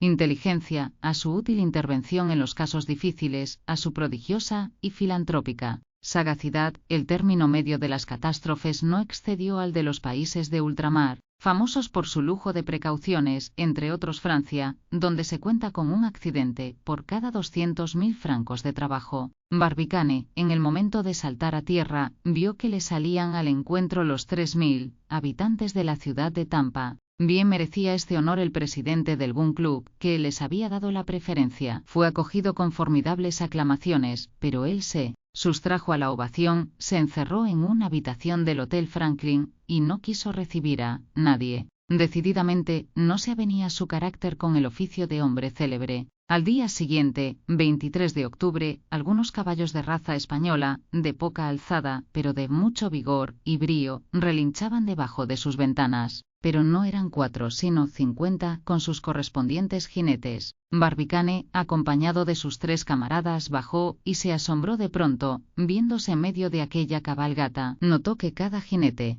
llevaba una carabina en la bandolera y un par de pistolas en el cinto. Un joven floridense le explicó inmediatamente la razón que había para aquel aparato de fuerzas. Señor, dijo, hay semínolas. ¿Qué son semínolas? Salvajes que recorren las praderas y nos ha parecido prudente escoltaros. B.A.C., dijo desdeñosamente G.T.E. Maston montando a caballo. Siempre es bueno, respondió el floridense, tomar precauciones. Señores, repuso Barbicane, os agradezco vuestra atención, partamos. La cabalgata se puso en movimiento y desapareció en una nube de polvo. Eran las 5 de la mañana, el sol resplandecía ya, y el termómetro señalaba 84 grados, pero frescas brisas del mar moderaban la excesiva temperatura. Barbicane, al salir de Tampa, bajó hacia el sur y siguió la costa, ganando el Creek de Alipia, aquel arroyo desagua en la bahía de Hillsboro, 12 millas al sur de Tampa. Barbicane y su escolta costearon la orilla derecha, remontando hacia el este. Las olas de la bahía desaparecieron luego detrás de un accidente del terreno, y únicamente se ofreció a su vista la campiña. La Florida se divide en 2 partes, una, al norte, más populosa, menos abandonada, tiene por capital a Tallahassee, y posee uno de los principales arsenales marítimos de los Estados Unidos, que es Pensacola. La otra,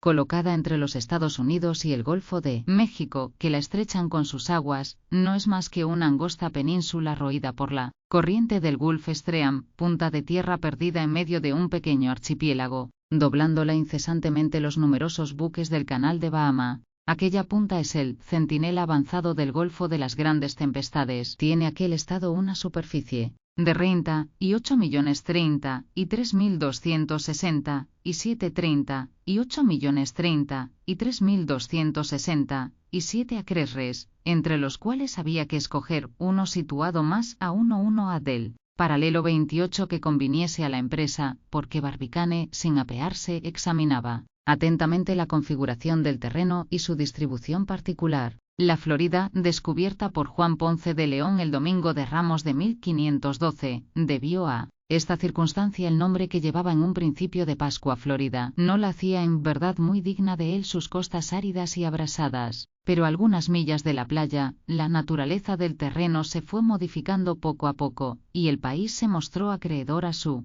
denominación primitiva. Entrecortaba el terreno una red de creeks, ríos, manantiales, estanques y lagos, que le daba un aspecto parecido al que tienen Holanda y Guayana, pero el campo se elevó sensiblemente, y no tardó en ostentar sus llanuras cultivadas, en que se daban admirablemente todas las producciones vegetales del norte y del mediodía. Es sol de los trópicos, y las aguas conservadas por la arcilla del terreno pagan todos los gastos de cultivo de su inmensa vega. praderas de ananás, de ñame, de tabaco, de arroz, de algodón y de caña de azúcar, que se extienden a cuanto alcanza la vista, ofrecen sus riquezas con la prodigalidad más espontánea. Mucho satisfacía a Barbicane la elevación progresiva del terreno, y cuando J.T.E. Maston le interrogó acerca del particular, le respondió: «Amigo mío, tenemos el mayor interés en fundir nuestro Columbiad en un terreno alto. ¿Para estar más cerca de la luna?», preguntó con sorna el secretario del Gun Club. «No», respondió Barbicane sonriéndose. «¿Qué importan algunas toesas más o menos? Pero en terrenos altos la ejecución de nuestros trabajos será más fácil. No tendremos que luchar con las aguas, que nos permitirá prescindir del largo y penoso sistema de tuberías, cosa digna de consideración cuando se trata de abrir un pozo de 900 pies de profundidad».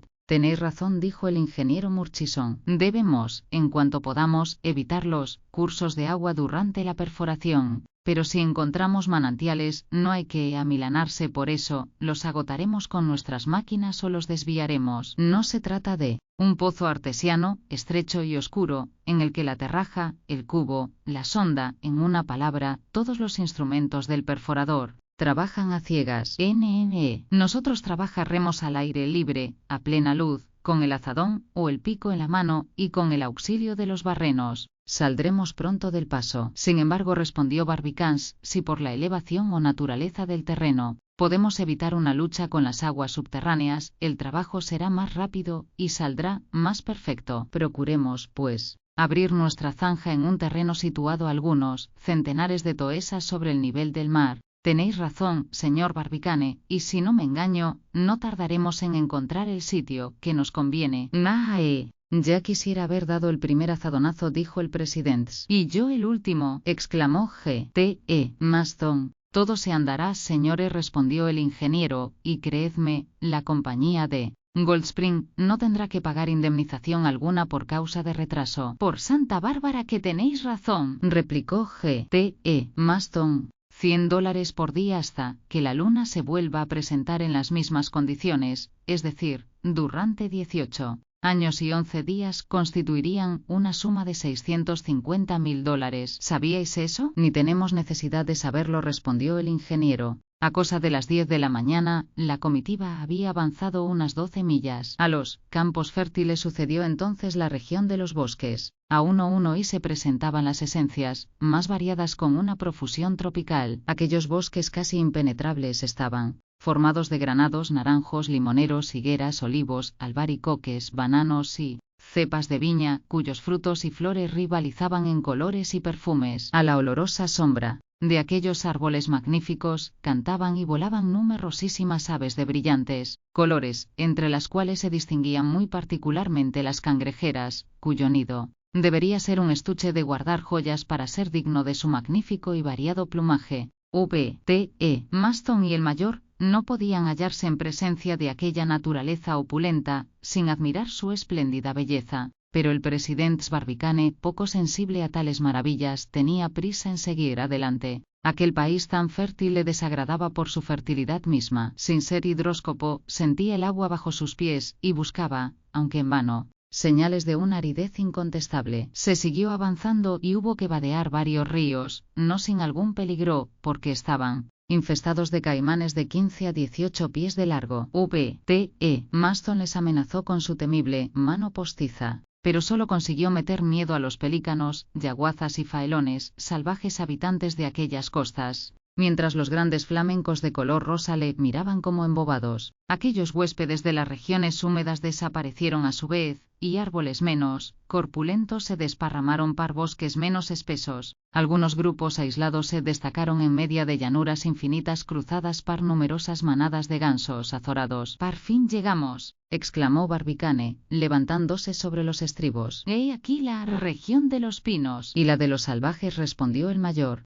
En efecto, algunos semínolas aparecían a to lejos, agitándose, revolviéndose, corriendo de un lado a otro, montados en rápidos caballos, blandiendo largas lanzas o descargando fusiles de sordo estampido. Limitáronse a estas demostraciones hostiles sin inquietar a Barbicane y a sus compañeros. Estos ocupaban entonces el centro de una llanura pedregosa, vasto espacio descubierto de Una extensión de algunos acres que sumergía el sol en abrasadores rayos estaba formada la llanura para una especie de dilatado entumecimiento del terreno que ofrecía, al parecer, a los miembros del Gun Club todas las condiciones que requería la colocación de su Columbiad. «ACO», dijo Barbicane deteniéndose. «¿Cómo se llama este sitio?» «Stone Seal», respondió uno de los floridenses. Barbicane, sin decir una palabra, se apeó, sacó sus instrumentos y empezó a determinar la posición del sitio con la mayor precisión. La escolta, agolpada en torno suyo, le examinaba en silencio. El sol pasaba en aquel momento para el meridiano. Barbicane, después de algunas observaciones, apuntó rápidamente su resultado y dijo: «Este sitio está situado a 300 toesas sobre el nivel del mar, a los 27 grados 7 de longitud oeste. Me parece que, por su naturaleza árida y pedregosa, presenta todas las condiciones que el experimento requiere en esta llanura, pues levantaremos nuestros almacenes, nuestros talleres, nuestros hornos, las chozas de los trabajadores y desde aquí mismo», repitió, golpeando con el pie en el suelo, «desde aquí, desde la cúspide de Stone Seal, nuestro proyectil volará a los espacios del mundo solar». Pala y Zapapico. Aquella misma tarde, Barbicane y sus compañeros regresaron a Tampa, y el ingeniero Murchison embarcó de nuevo en el Tampico para Nueva Orleans. Tenía que contratar un ejército de trabajadores y recoger la mayor parte del material. Los miembros del Gun Club se quedaron en Tampa a fin de organizar los primeros trabajos con la ayuda de la gente del país. 8 días después de su partida, el Tampico regresaba a la bahía del Espíritu Santo con una flotilla de buques de vapor. Murchison había reunido 500 trabajadores. En los malos tiempos de la esclavitud le hubiera sido imposible,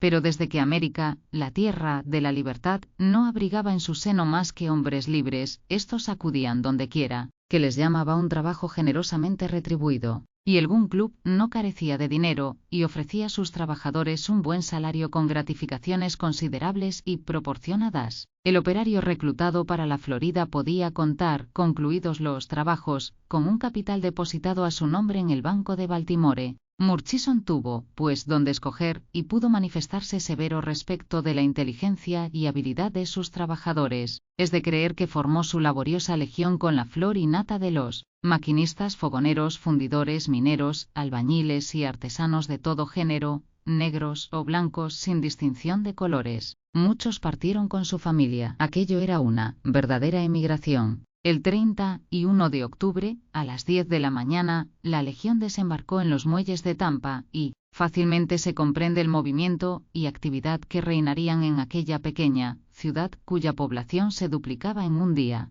En efecto, Tampa debía ganar mucho con aquella iniciativa del Gun Club, no precisamente por el número de trabajadores que se dirigieron inmediatamente a Stone Seal, sino por la afluencia de curiosos que convergieron poco a poco de todos los puntos del globo hacia la península. Se invirtieron los primeros días en descargar los utensilios que transportaba la flotilla, las máquinas, los víveres, igualmente un gran número de casas de palastro compuestas de piezas desmontadas y numeradas. Al mismo tiempo, Barbicane trazaba un railway de 15 millas para poner en comunicación Stone Seal con Tampa. Nadie ignora en qué condiciones se hace un ferrocarril americano, caprichoso en sus curvas, atrevido en sus pendientes, despreciando terraplenes, desmontes y obras de ingeniería, escalando colinas, precipitándose por los valles. El railroad corre a ciegas y sin cuidarse de la línea recta, no es muy costoso, ni ofrece grandes dificultades de construcción, pero descarrila con suma facilidad. El camino de Tampa a Stone Seal no fue más que una bagatela, y su construcción no requirió mucho tiempo ni tampoco mucho dinero. Por lo demás, Barbicane era el alma de aquella muchedumbre que acudió a su llamamiento. Él la alentaba, la animaba y le comunicaba su energía y su entusiasmo. Su persona se hallaba en todas partes, como si hubiese estado dotado del don de ubicuidad.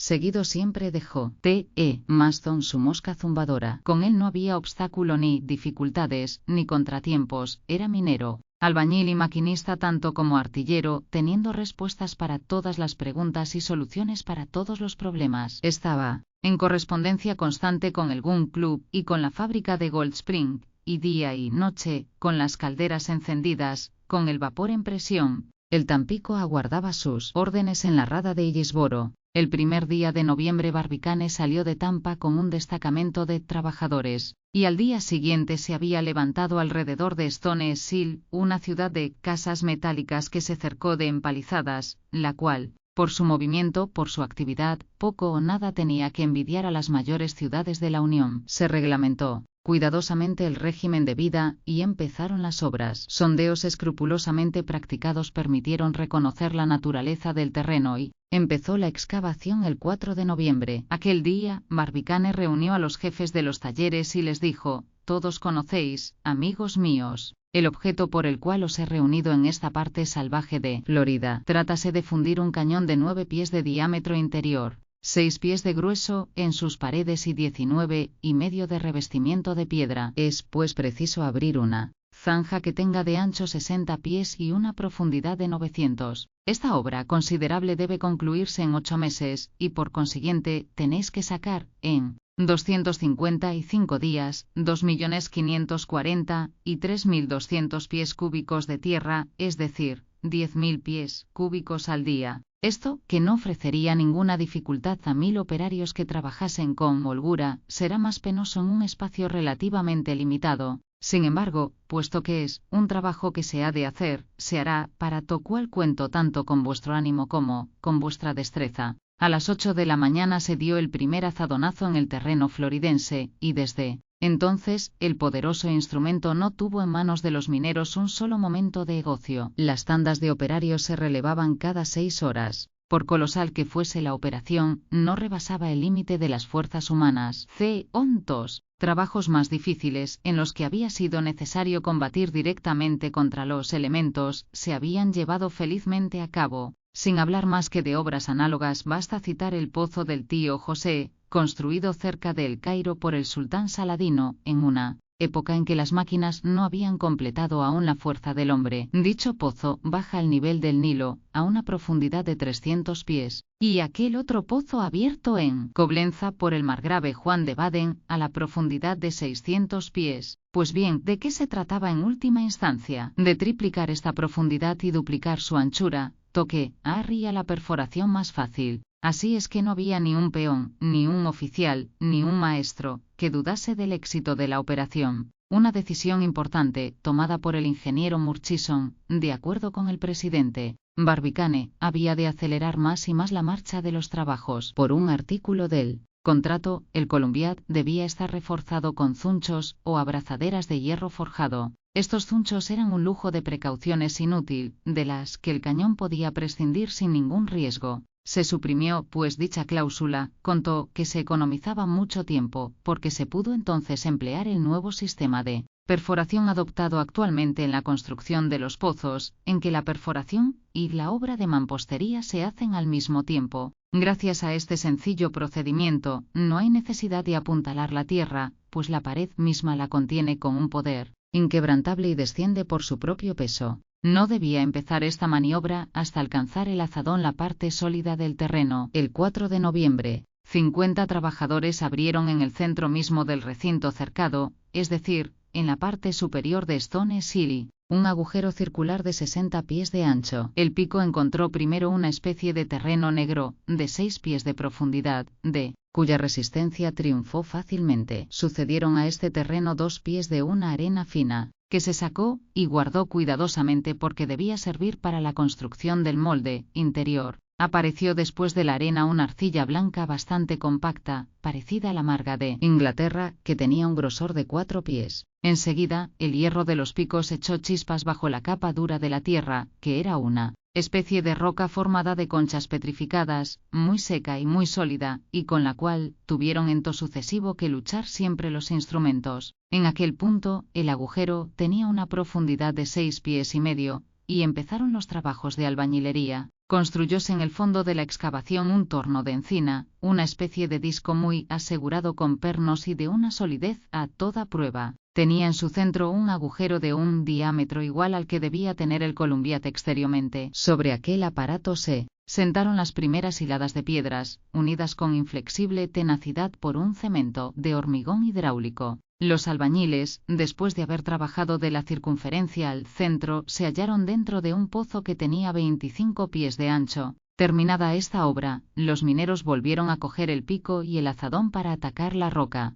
debajo del mismo disco, procurando sostenerlo con puntales de mucha solidez. Estos puntales se quitaban sucesivamente a medida que se iba ahondando el agujero. Así, el disco iba bajando poco a poco, y con él la pared circular de mampostería, en cuya parte superior trabajaban incesantemente los albañiles, dejando aspilleras o respiradores para que durante la fundición encontrase salida el gas. Este género de trabajo exige en los obreros mucha habilidad y cuidado. Alguno de ellos, cavando bajo el disco, fue peligrosamente herido por los pedazos de piedra que saltaban, y hasta hubo alguna muerte, pero estos percances del oficio no menguaban ni un solo minuto el ardor de los trabajadores. Estos trabajaban durante el día, a la luz de un sol que algunos meses después daba a aquellas calcinadas llanuras un calor de 99 grados. Trabajaban durante la noche, envueltos en los resplandores de la luz eléctrica, el ruido de los picos rompiendo las rocas, el estampido de los barrenos, el chirrido de las máquinas, los torbellinos de humo agitándose en el aire, trazaban alrededor de Stone Seal un círculo de terror que no se atrevían a romper las manadas de bisontes ni los grupos de semínolas. Los trabajos avanzaban regularmente. Grúas movidas por la fuerza del vapor activaban la traslación de los materiales, encontrándose pocos obstáculos inesperados, pues todas las dificultades estaban previstas y había habilidad para allanarlas. El pozo en un mes había alcanzado la profundidad proyectada para este tiempo, o sea 112 pies. En diciembre, esta profundidad se duplicó, y se triplicó en enero. En febrero, los trabajadores tuvieron que combatir una capa de agua que apareció de improviso, viéndose obligados a recurrir a poderosas bombas y aparatos de aire comprimido para agotarla y tapar los orificios como se tapa una vía de agua a bordo de un buque. Se dominaron aquellas corrientes, pero a consecuencia de la poca consistencia del terreno, el disco cedió algo, y hubo un derrumbamiento parcial. El accidente no podía dejar de ser terrible, y costó la vida a algunos trabajadores. 3 semanas se invirtieron en reparar la avería y en restablecer el disco, devolviéndole su solidez, pero gracias a la habilidad del ingeniero y a la potencia de las máquinas empleadas, la obra, por un instante comprometida, recobró su aplomo, y la perforación siguió adelante. Ningún nuevo incidente paralizó en to sucesivo la marcha de la operación, y el 10 de junio, 20 días antes de expirar el plazo fijado por Barbicane, el pozo, enteramente revestido de su muro de piedra, había alcanzado la profundidad de 900 pies. En el fondo, la mampostería descansaba sobre un cubo macizo que medía 30 pies de grueso, al paso que, en su parte superior se hallaba al nivel del suelo. El presidente Barbicane y los miembros del Gun Club felicitaron con efusión al ingeniero Murchison, cuyo trabajo ciclópeo se había llevado a cabo con una rapidez asombrosa. Durante los 8 meses que se invirtieron en dicho trabajo, Barbicane no se separó un instante de Stone Seal, y al mismo tiempo vigilaba de cerca las operaciones de la excavación, y no olvidaba un solo instante el bienestar y la salud de los trabajadores, siendo bastante afortunado para evitar las epidemias que suelen engendrarse en las grandes aglomeraciones de hombres y que tantos desastres causan en las regiones del globo expuestas a todas las influencias tropicales. Verdad es que algunos trabajadores pagaron con la vida las imprudencias inherentes a trabajos tan peligrosos, pero estas deplorables catástrofes son inevitables, y los americanos no hacen de ellas ningún caso. Se cuida más de la humanidad en general que del individuo en particular. Sin embargo, Barbicane profesaba excepcionalmente los principios contrarios y los aplicaba en todas las ocasiones. Así es que gracias a su solicitud, a su inteligencia, a su útil intervención en los casos difíciles, a su prodigiosa y filantrópica sagacidad, el término medio de las catástrofes no excedió al de los países de ultramar, famosos por su lujo de precauciones, entre otros Francia, donde se cuenta con un accidente por cada 200.000 francos de trabajo. La fiesta de la fundición. Durante los 8 meses que se invirtieron en la operación de la zanja, se llevaron simultáneamente adelante con suma rapidez los trabajos preparatorios de la fundición. Una persona extraña que, sin estar en antecedentes, hubiese llegado de improviso a Stone Seal, hubiera quedado atónito ante el espectáculo que se ofrecía a sus miradas. A 600 yardas de la zanja se levantaban 1.200 hornos de reverbero, de 600 pies de ancho, cada uno, circularmente situados alrededor de la zanja misma, que era su punto central, separados uno de otro por un intervalo de media toesa. Los 1200 hornos formaban una línea que no bajaba de 2 millas. Estaban todos calcados sobre el mismo modelo con una alta chimenea cuadrangular, y producían un singular efecto. Soberbia parecía G.T.E. Maston, aquella disposición arquitectónica que le recordaba los monumentos de Washington. P.E.G.A. Él no había nada más bello, ni aun en Grecia, donde, según él mismo confesaba, no había estado nunca. Sabido es que en su tercera sesión la comisión resolvió valerse para el Columbiad del hierro fundido, especialmente del hierro fundido gris, que es en efecto un metal tenaz y dúctil, de fácil pulimento, propio para efectuar todas las operaciones de moldeo y tratado. Con el carbón de piedra es de una calidad superior para unas piezas de gran resistencia,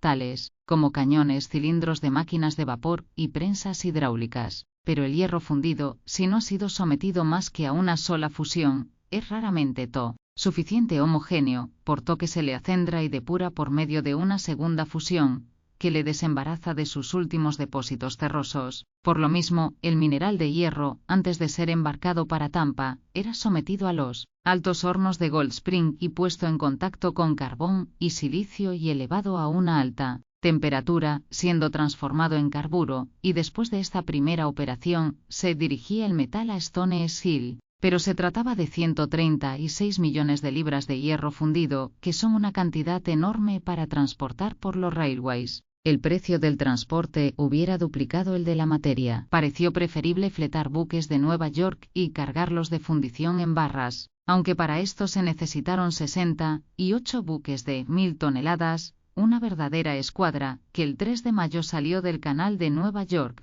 Entró en el océano, siguió a lo largo de las costas americanas, penetró en el canal de Bahama, dobló la punta de Florida, y el 10 del mismo mes, remontando la bahía del Espíritu Santo, pasó a fondear sin avería alguna en el puerto de Tampa. Allí el cargamento fue trasladado a los vagones del ferrocarril de Stones Hill, y a mediados de enero, la enorme cantidad de metal había llegado a su destino. Bien se comprende que 1200 hornos no eran un exceso para derretir a un mismo tiempo 68.000 toneladas de hierro. Cada horno podía contener cerca de 114.000 libras de metal, y todos, construidos y dispuestos según el modelo de los que sirvieron para fundir el cañón Rodman, afectaban la forma de un trapecio y eran muy rebajados. El aparato para caldear y la chimenea se hallaba en los dos extremos del horno, el cual se calentaba por igual en toda su extensión. Los hornillos, hechos de tierra refractaria, constaban de una reja, donde se colocaba el carbón de piedra, y un crisol o laboratorio donde se ponían las barras que habían de fundirse. El suelo de este crisol inclinado en ángulo de 25 gramos rados permitía al metal derretido verterse hacia los depósitos de recepción, de los cuales partían 12 arroyos divergentes que desaguaban en el pozo central. Un día, después de terminadas las obras de albañilería, Barbicane mandó proceder a la construcción del molde interior. La cuestión era levantar en el centro del pozo, siguiendo su eje, un cilindro de 900 pies de altura y 9 pies de diámetro que llenase exactamente el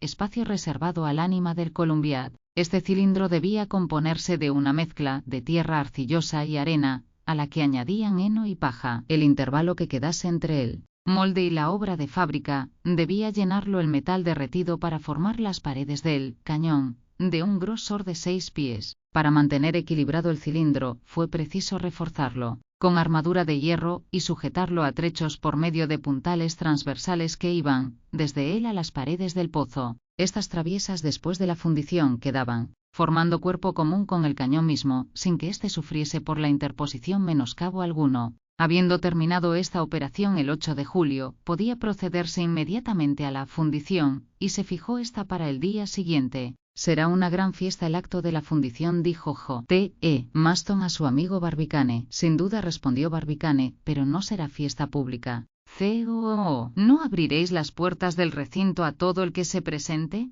No haré semejante disparate, Maston. La fundición del Columbiad es una operación delicada que puede también ser peligrosa, y prefiero que se ejecute a puerta cerrada. A uno dispararse el proyectil, toleraremos todo el bullicio que se quiera, pero no antes En efecto, la operación podía dar origen a peligros imprevistos, y además, una gran afluencia de espectadores estorbaría tal vez para conjurar una catástrofe. Convenía mucho conservar la libertad de movimiento. Así es que a nadie se permitió entrar en el recinto, a excepción de una delegación de individuos del Gun Club, que se había trasladado a Teapa. Figuraban entre ella el entusiasta Bilsby, Tom Munter, el coronel Bloomsbury, el mayor Elphiston, el general Morgan y otros, para quienes la fundición del Columbiad era una cuestión personal. V.T.E. Maston se convirtió espontáneamente en su cicerone, no omitió ningún pormenor, les condujo a todas partes, a los almacenes, a los talleres, a las máquinas, y les obligó a visitar uno tras otro, no obstante ser perfectamente iguales, los 1200 hornos. Al efectuar la visita 1200 estaban algo cansados. La fundición debía ejecutarse a las 12 en punto del día. El día anterior se había invertido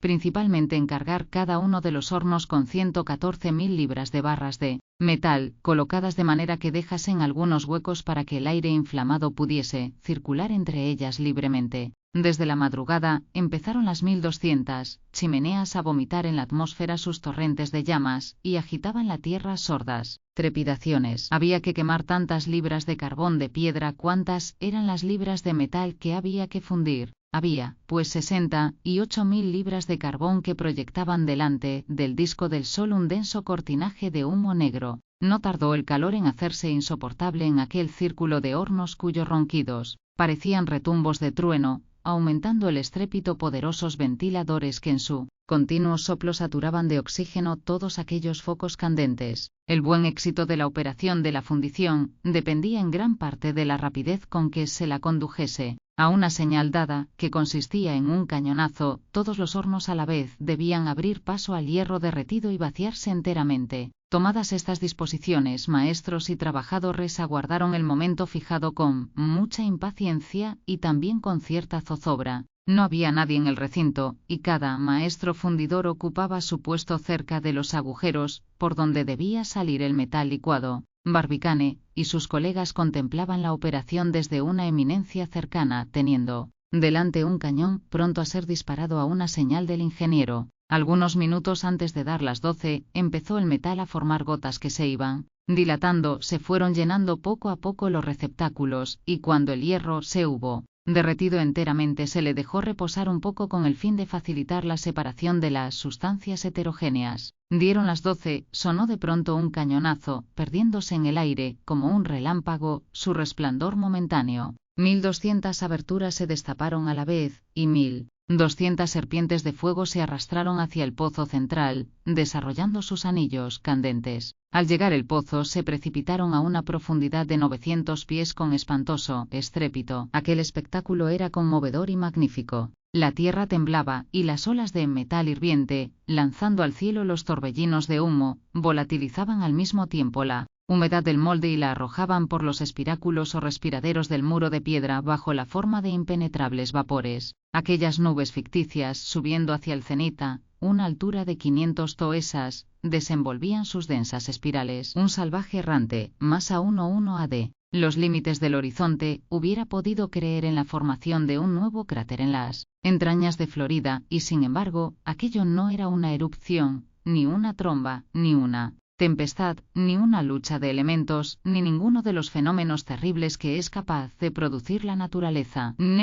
El hombre había creado aquellos vapores cojizos, aquellas llamas gigantescas dignas de un volcán, aquellas trepidaciones estrepitosamente análogas a los sacudimientos de un terremoto, aquellos mugidos rivales de los huracanes y las borrascas, y era su mano quien precipitaba en un abismo abierto por ella todo un Niágara del humeante metal derretido. El Columbiad. La operación había tenido buen éxito. Acerca del particular no se podía juzgar más que por conjeturas. Todo, sin embargo, inducía a creer que la fundición se había verificado debidamente, puesto que el molde había absorbido todo el metal licuado en los hornos, pero nada en mucho tiempo se podría asegurar de una manera positiva. La prueba directa había de ser necesariamente muy tardía. En efecto, cuando el mayor Rodman fundió su cañón de 160.000 libras, el hierro tardó en enfriarse más de 15 días. ¿Cuánto tiempo, pues, el monstruoso Columbiad, coronado de torbellinos de vapor y defendido por su calor intenso, iba a ocultarse a las investigaciones de sus admiradores? Difícil era calcularlo. Durante este tiempo la impaciencia de los miembros del Gun Club pasó por una dura prueba. Pero fuerza es esperar, y más de una vez la curiosidad y el entusiasmo expusieron a V.T.E. Maston a asarse vivo. 15 días después de verificada la fundición, subía aún al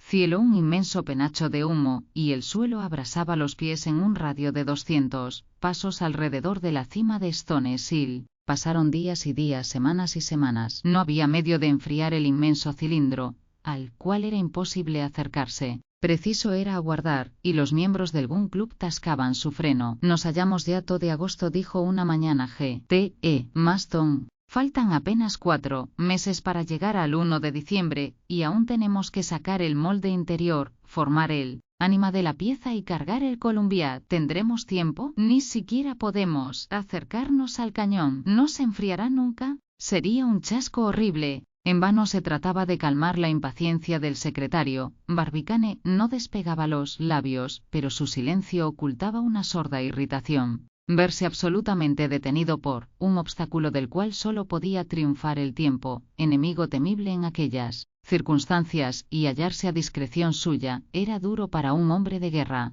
Sin embargo, observaciones diarias permitieron comprobar modificaciones en el estado del terreno. Hacia el 15 de agosto la intensidad y densidad de los vapores había disminuido notablemente. Algunos días después, la tierra no exhalaba más que un ligero bajo, último soplo del monstruo encerrado en su ataúd de piedra. Poco a poco se apaciguaron las convulsiones del terreno, y se circunscribió el círculo calórico. Los espectadores más impacientes se acercaron, ganaron un día 2 toesas y al otro 4, y el 22 de agosto Barbicane, sus colegas y el ingeniero pudieron llegar a la masa de hierro colado que asomaba al nivel de la cima de Stones Hill. Sitio sin duda muy higiénico, en que no estaba aún permitido tener frío en los pies. «¡Loado sea Dios!», exclamó el presidente del Gun Club con un inmenso suspiro de satisfacción. Se volvió a trabajar aquel mismo día. Procedióse inmediatamente a la extracción del molde interior para dejar libre el ánima de la pieza.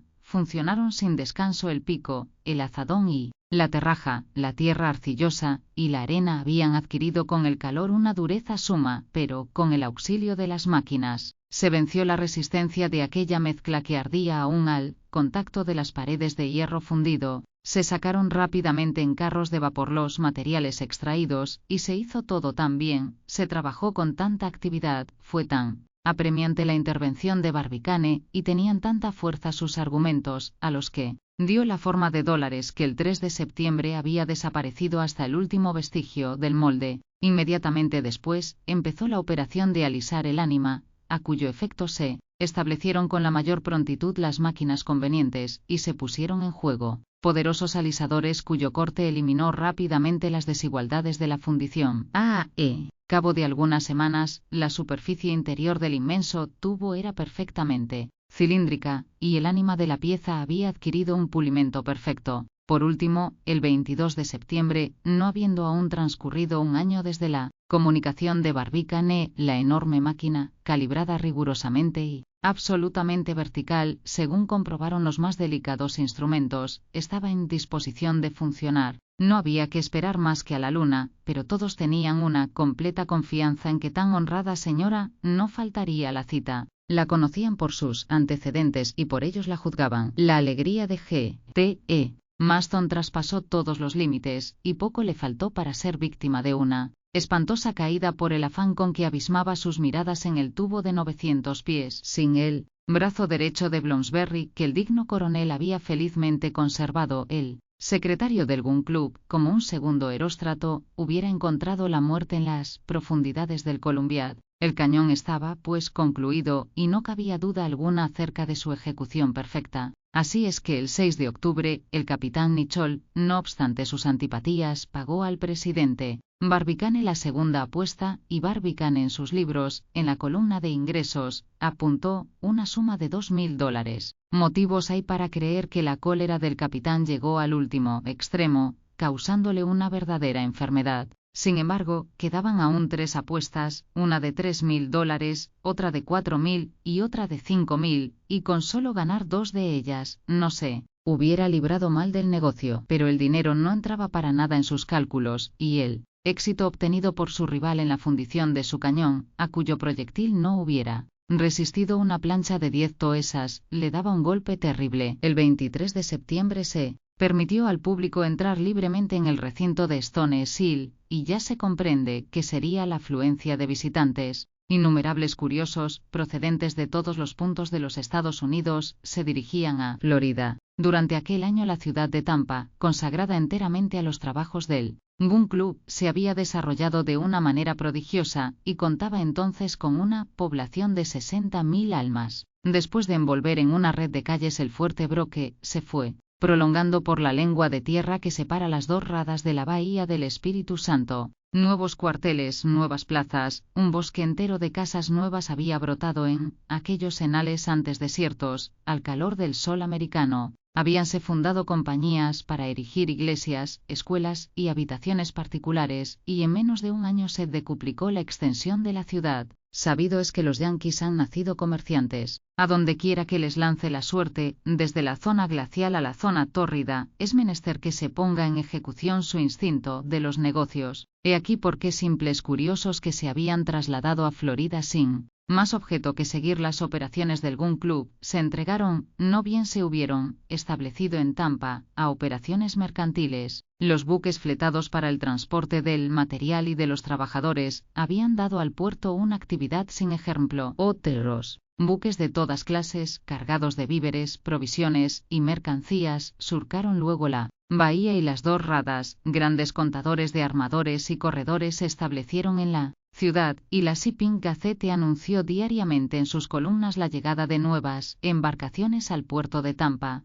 Mientras se multiplicaban los caminos alrededor de la ciudad, esta, teniendo en consideración el prodigioso desarrollo de su población y su comercio, fue unida por un ferrocarril a los estados meridionales de la Unión. Por medio de un railway móvil se enlazó con Pensacola, el gran arsenal marítimo del sur, desde donde el ferrocarril se dirigió a la ciudad de Tallahassee, donde había ya un pequeño trozo de vía férrea, y ponía en comunicación con Saint Marks en la costa. Aquel railway se prolongó hasta Tampa, vivificando a su paso y despertando las comarcas muertas de Florida Central. Gracias a las maravillas de la industria, debidas a la idea que cruzó por la mente de un hombre, Tampa pudo darse la importancia de una gran ciudad. Le habían dado el sobrenombre de Moon City, y Tallahassee, la capital de las 2 Floridas, sufrió un eclipse total, visible desde todos los puntos del globo. Ahora comprende cualquiera el fundamento de la gran rivalidad entre Texas y Florida, y la exasperación de los tejanos cuando se vieron desahuciados en sus pretensiones por la elección del Gun Club. Con su sagacidad previsora, había adivinado cuánto debía ganar un país con el experimento de Barbicane, y los beneficios que produciría un cañonazo semejante. Texas perdía por la elección de Barbicane un vasto centro de comercio, un ferrocarril y un aumento considerable de población. Todas estas ventajas las obtenía la miserable península floridense, echada como una estacada en las olas del Golfo y las del Océano Atlántico. Así es que Barbicane participaba, con el general Santana, de todas las antipatías de Texas. Sin embargo, aunque entregada a su furor mercantil y a su pasión industrial, la nueva población de Tampa no olvidó las interesantes operaciones del Gun Club. Todo contrario. Seguía con ansia todos los pormenores de la empresa, y la entusiasmaba cualquier azadonazo. Hubo constantemente entre la ciudad y Stone Seal un continuo ir y venir, una procesión, una romería. Fácil era prever que al llegar el día del experimento, la concurrencia ascendería a millares de personas que de todos los puntos de la Tierra se iban acumulando en la circunscrita península. Europa emigraba a América. Pero es preciso confesar que hasta entonces la curiosidad de los numerosos viajeros no se hallaba enteramente satisfecha. Muchos contaban con el espectáculo de la fundición, de la cual no alcanzaron más que el humo. Poca cosa era para aquellas gentes ávidas, pero Barbicane, como es sabido, no quiso admitir a nadie durante aquella operación. Descontento, refunfuños, murmullos, hubo reconvenciones al presidente, de quien se dijo: que adolecía de absolutismo, y su conducta fue declarada poco americana. Hubo casi una asonada alrededor de la cerca de Stone Seal, pero ni por esas Barbicane era inquebrantable en sus resoluciones. Pero cuando el Columbiad quedó enteramente concluido, fue preciso abrir las puertas, pues hubiera sido poco prudente contrariar el sentimiento público manteniéndolas cerradas. Barbicane permitió entrar en el recinto a todos los que llegaban, si bien, empujado por su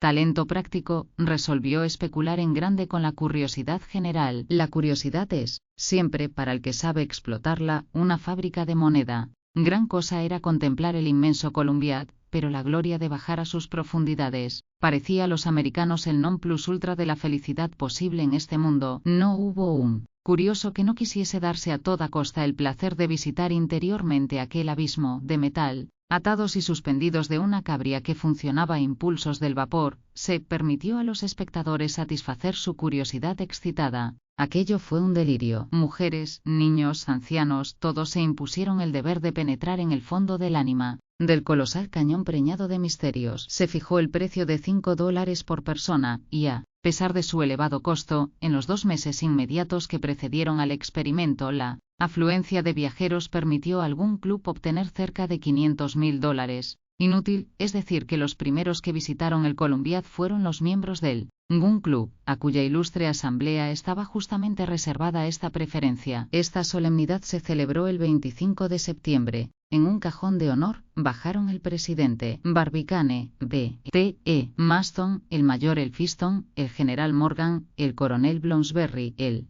ingeniero Murchison y otros miembros distinguidos de la célebre sociedad, en número de unos 10. Mucho calor hacía aún en el fondo de aquel largo tubo de metal, se sentía dentro alguna sofocación. Pero ¡qué alegría! ¡Qué encanto! Se colocó una mesa de 10 cubiertos en la recámara de piedra que sostenía el Columbiad, alumbrado a giorno por un chorro de luz eléctrica. Exquisitos y numerosos manjares que parecían bajados del cielo se colocaron sucesivamente delante de los convidados, y botellas de los mejores vinos se apuraron profusamente durante aquel espléndido banquete a 900 pies bajo tierra. El festín fue muy animado, y también muy bullicioso. Se entrecruzaron numerosos brindis, se brindó por el globo terrestre, se brindó por su satélite, se brindó por el Gun Club, se brindó por la Unión, por la Luna, por Febe, por Diana, por Selene, por el astro de la noche, por la pacífica mensajera del firmamento. Los hurras, llevados por las ondas sonoras del inmenso tubo acústico, llegaban a su extremo como un trueno, y la multitud,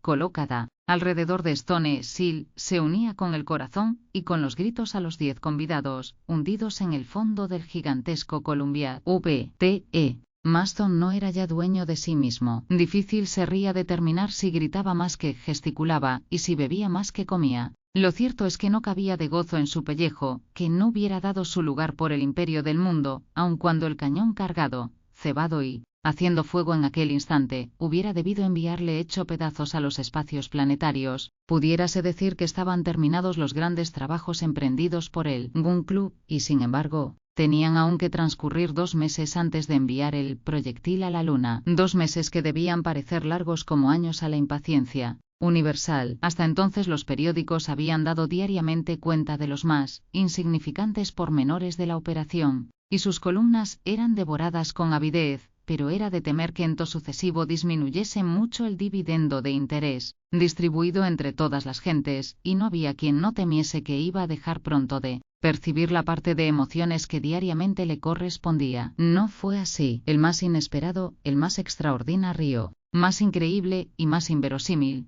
incidente volvió a fanatizar los ánimos anhelantes y a causar en el mundo una sorpresa y una sobreexcitación hasta entonces desconocidas. Un día, el 30 de septiembre, a las 3:47 de la tarde llegó a Tampa, con destino al presidente Barbicane, un telegrama transmitido por el cable sumergido entre Valentia, Irlanda, Terranova y la costa americana. El presidente Barbicane rasgó el sobre, leyó el parte y, no obstante su fuerza de voluntad para hacerse dueño de sí mismo, sus labios palidecieron y su vista se turbó a la lectura de las 20 palabras del telegrama.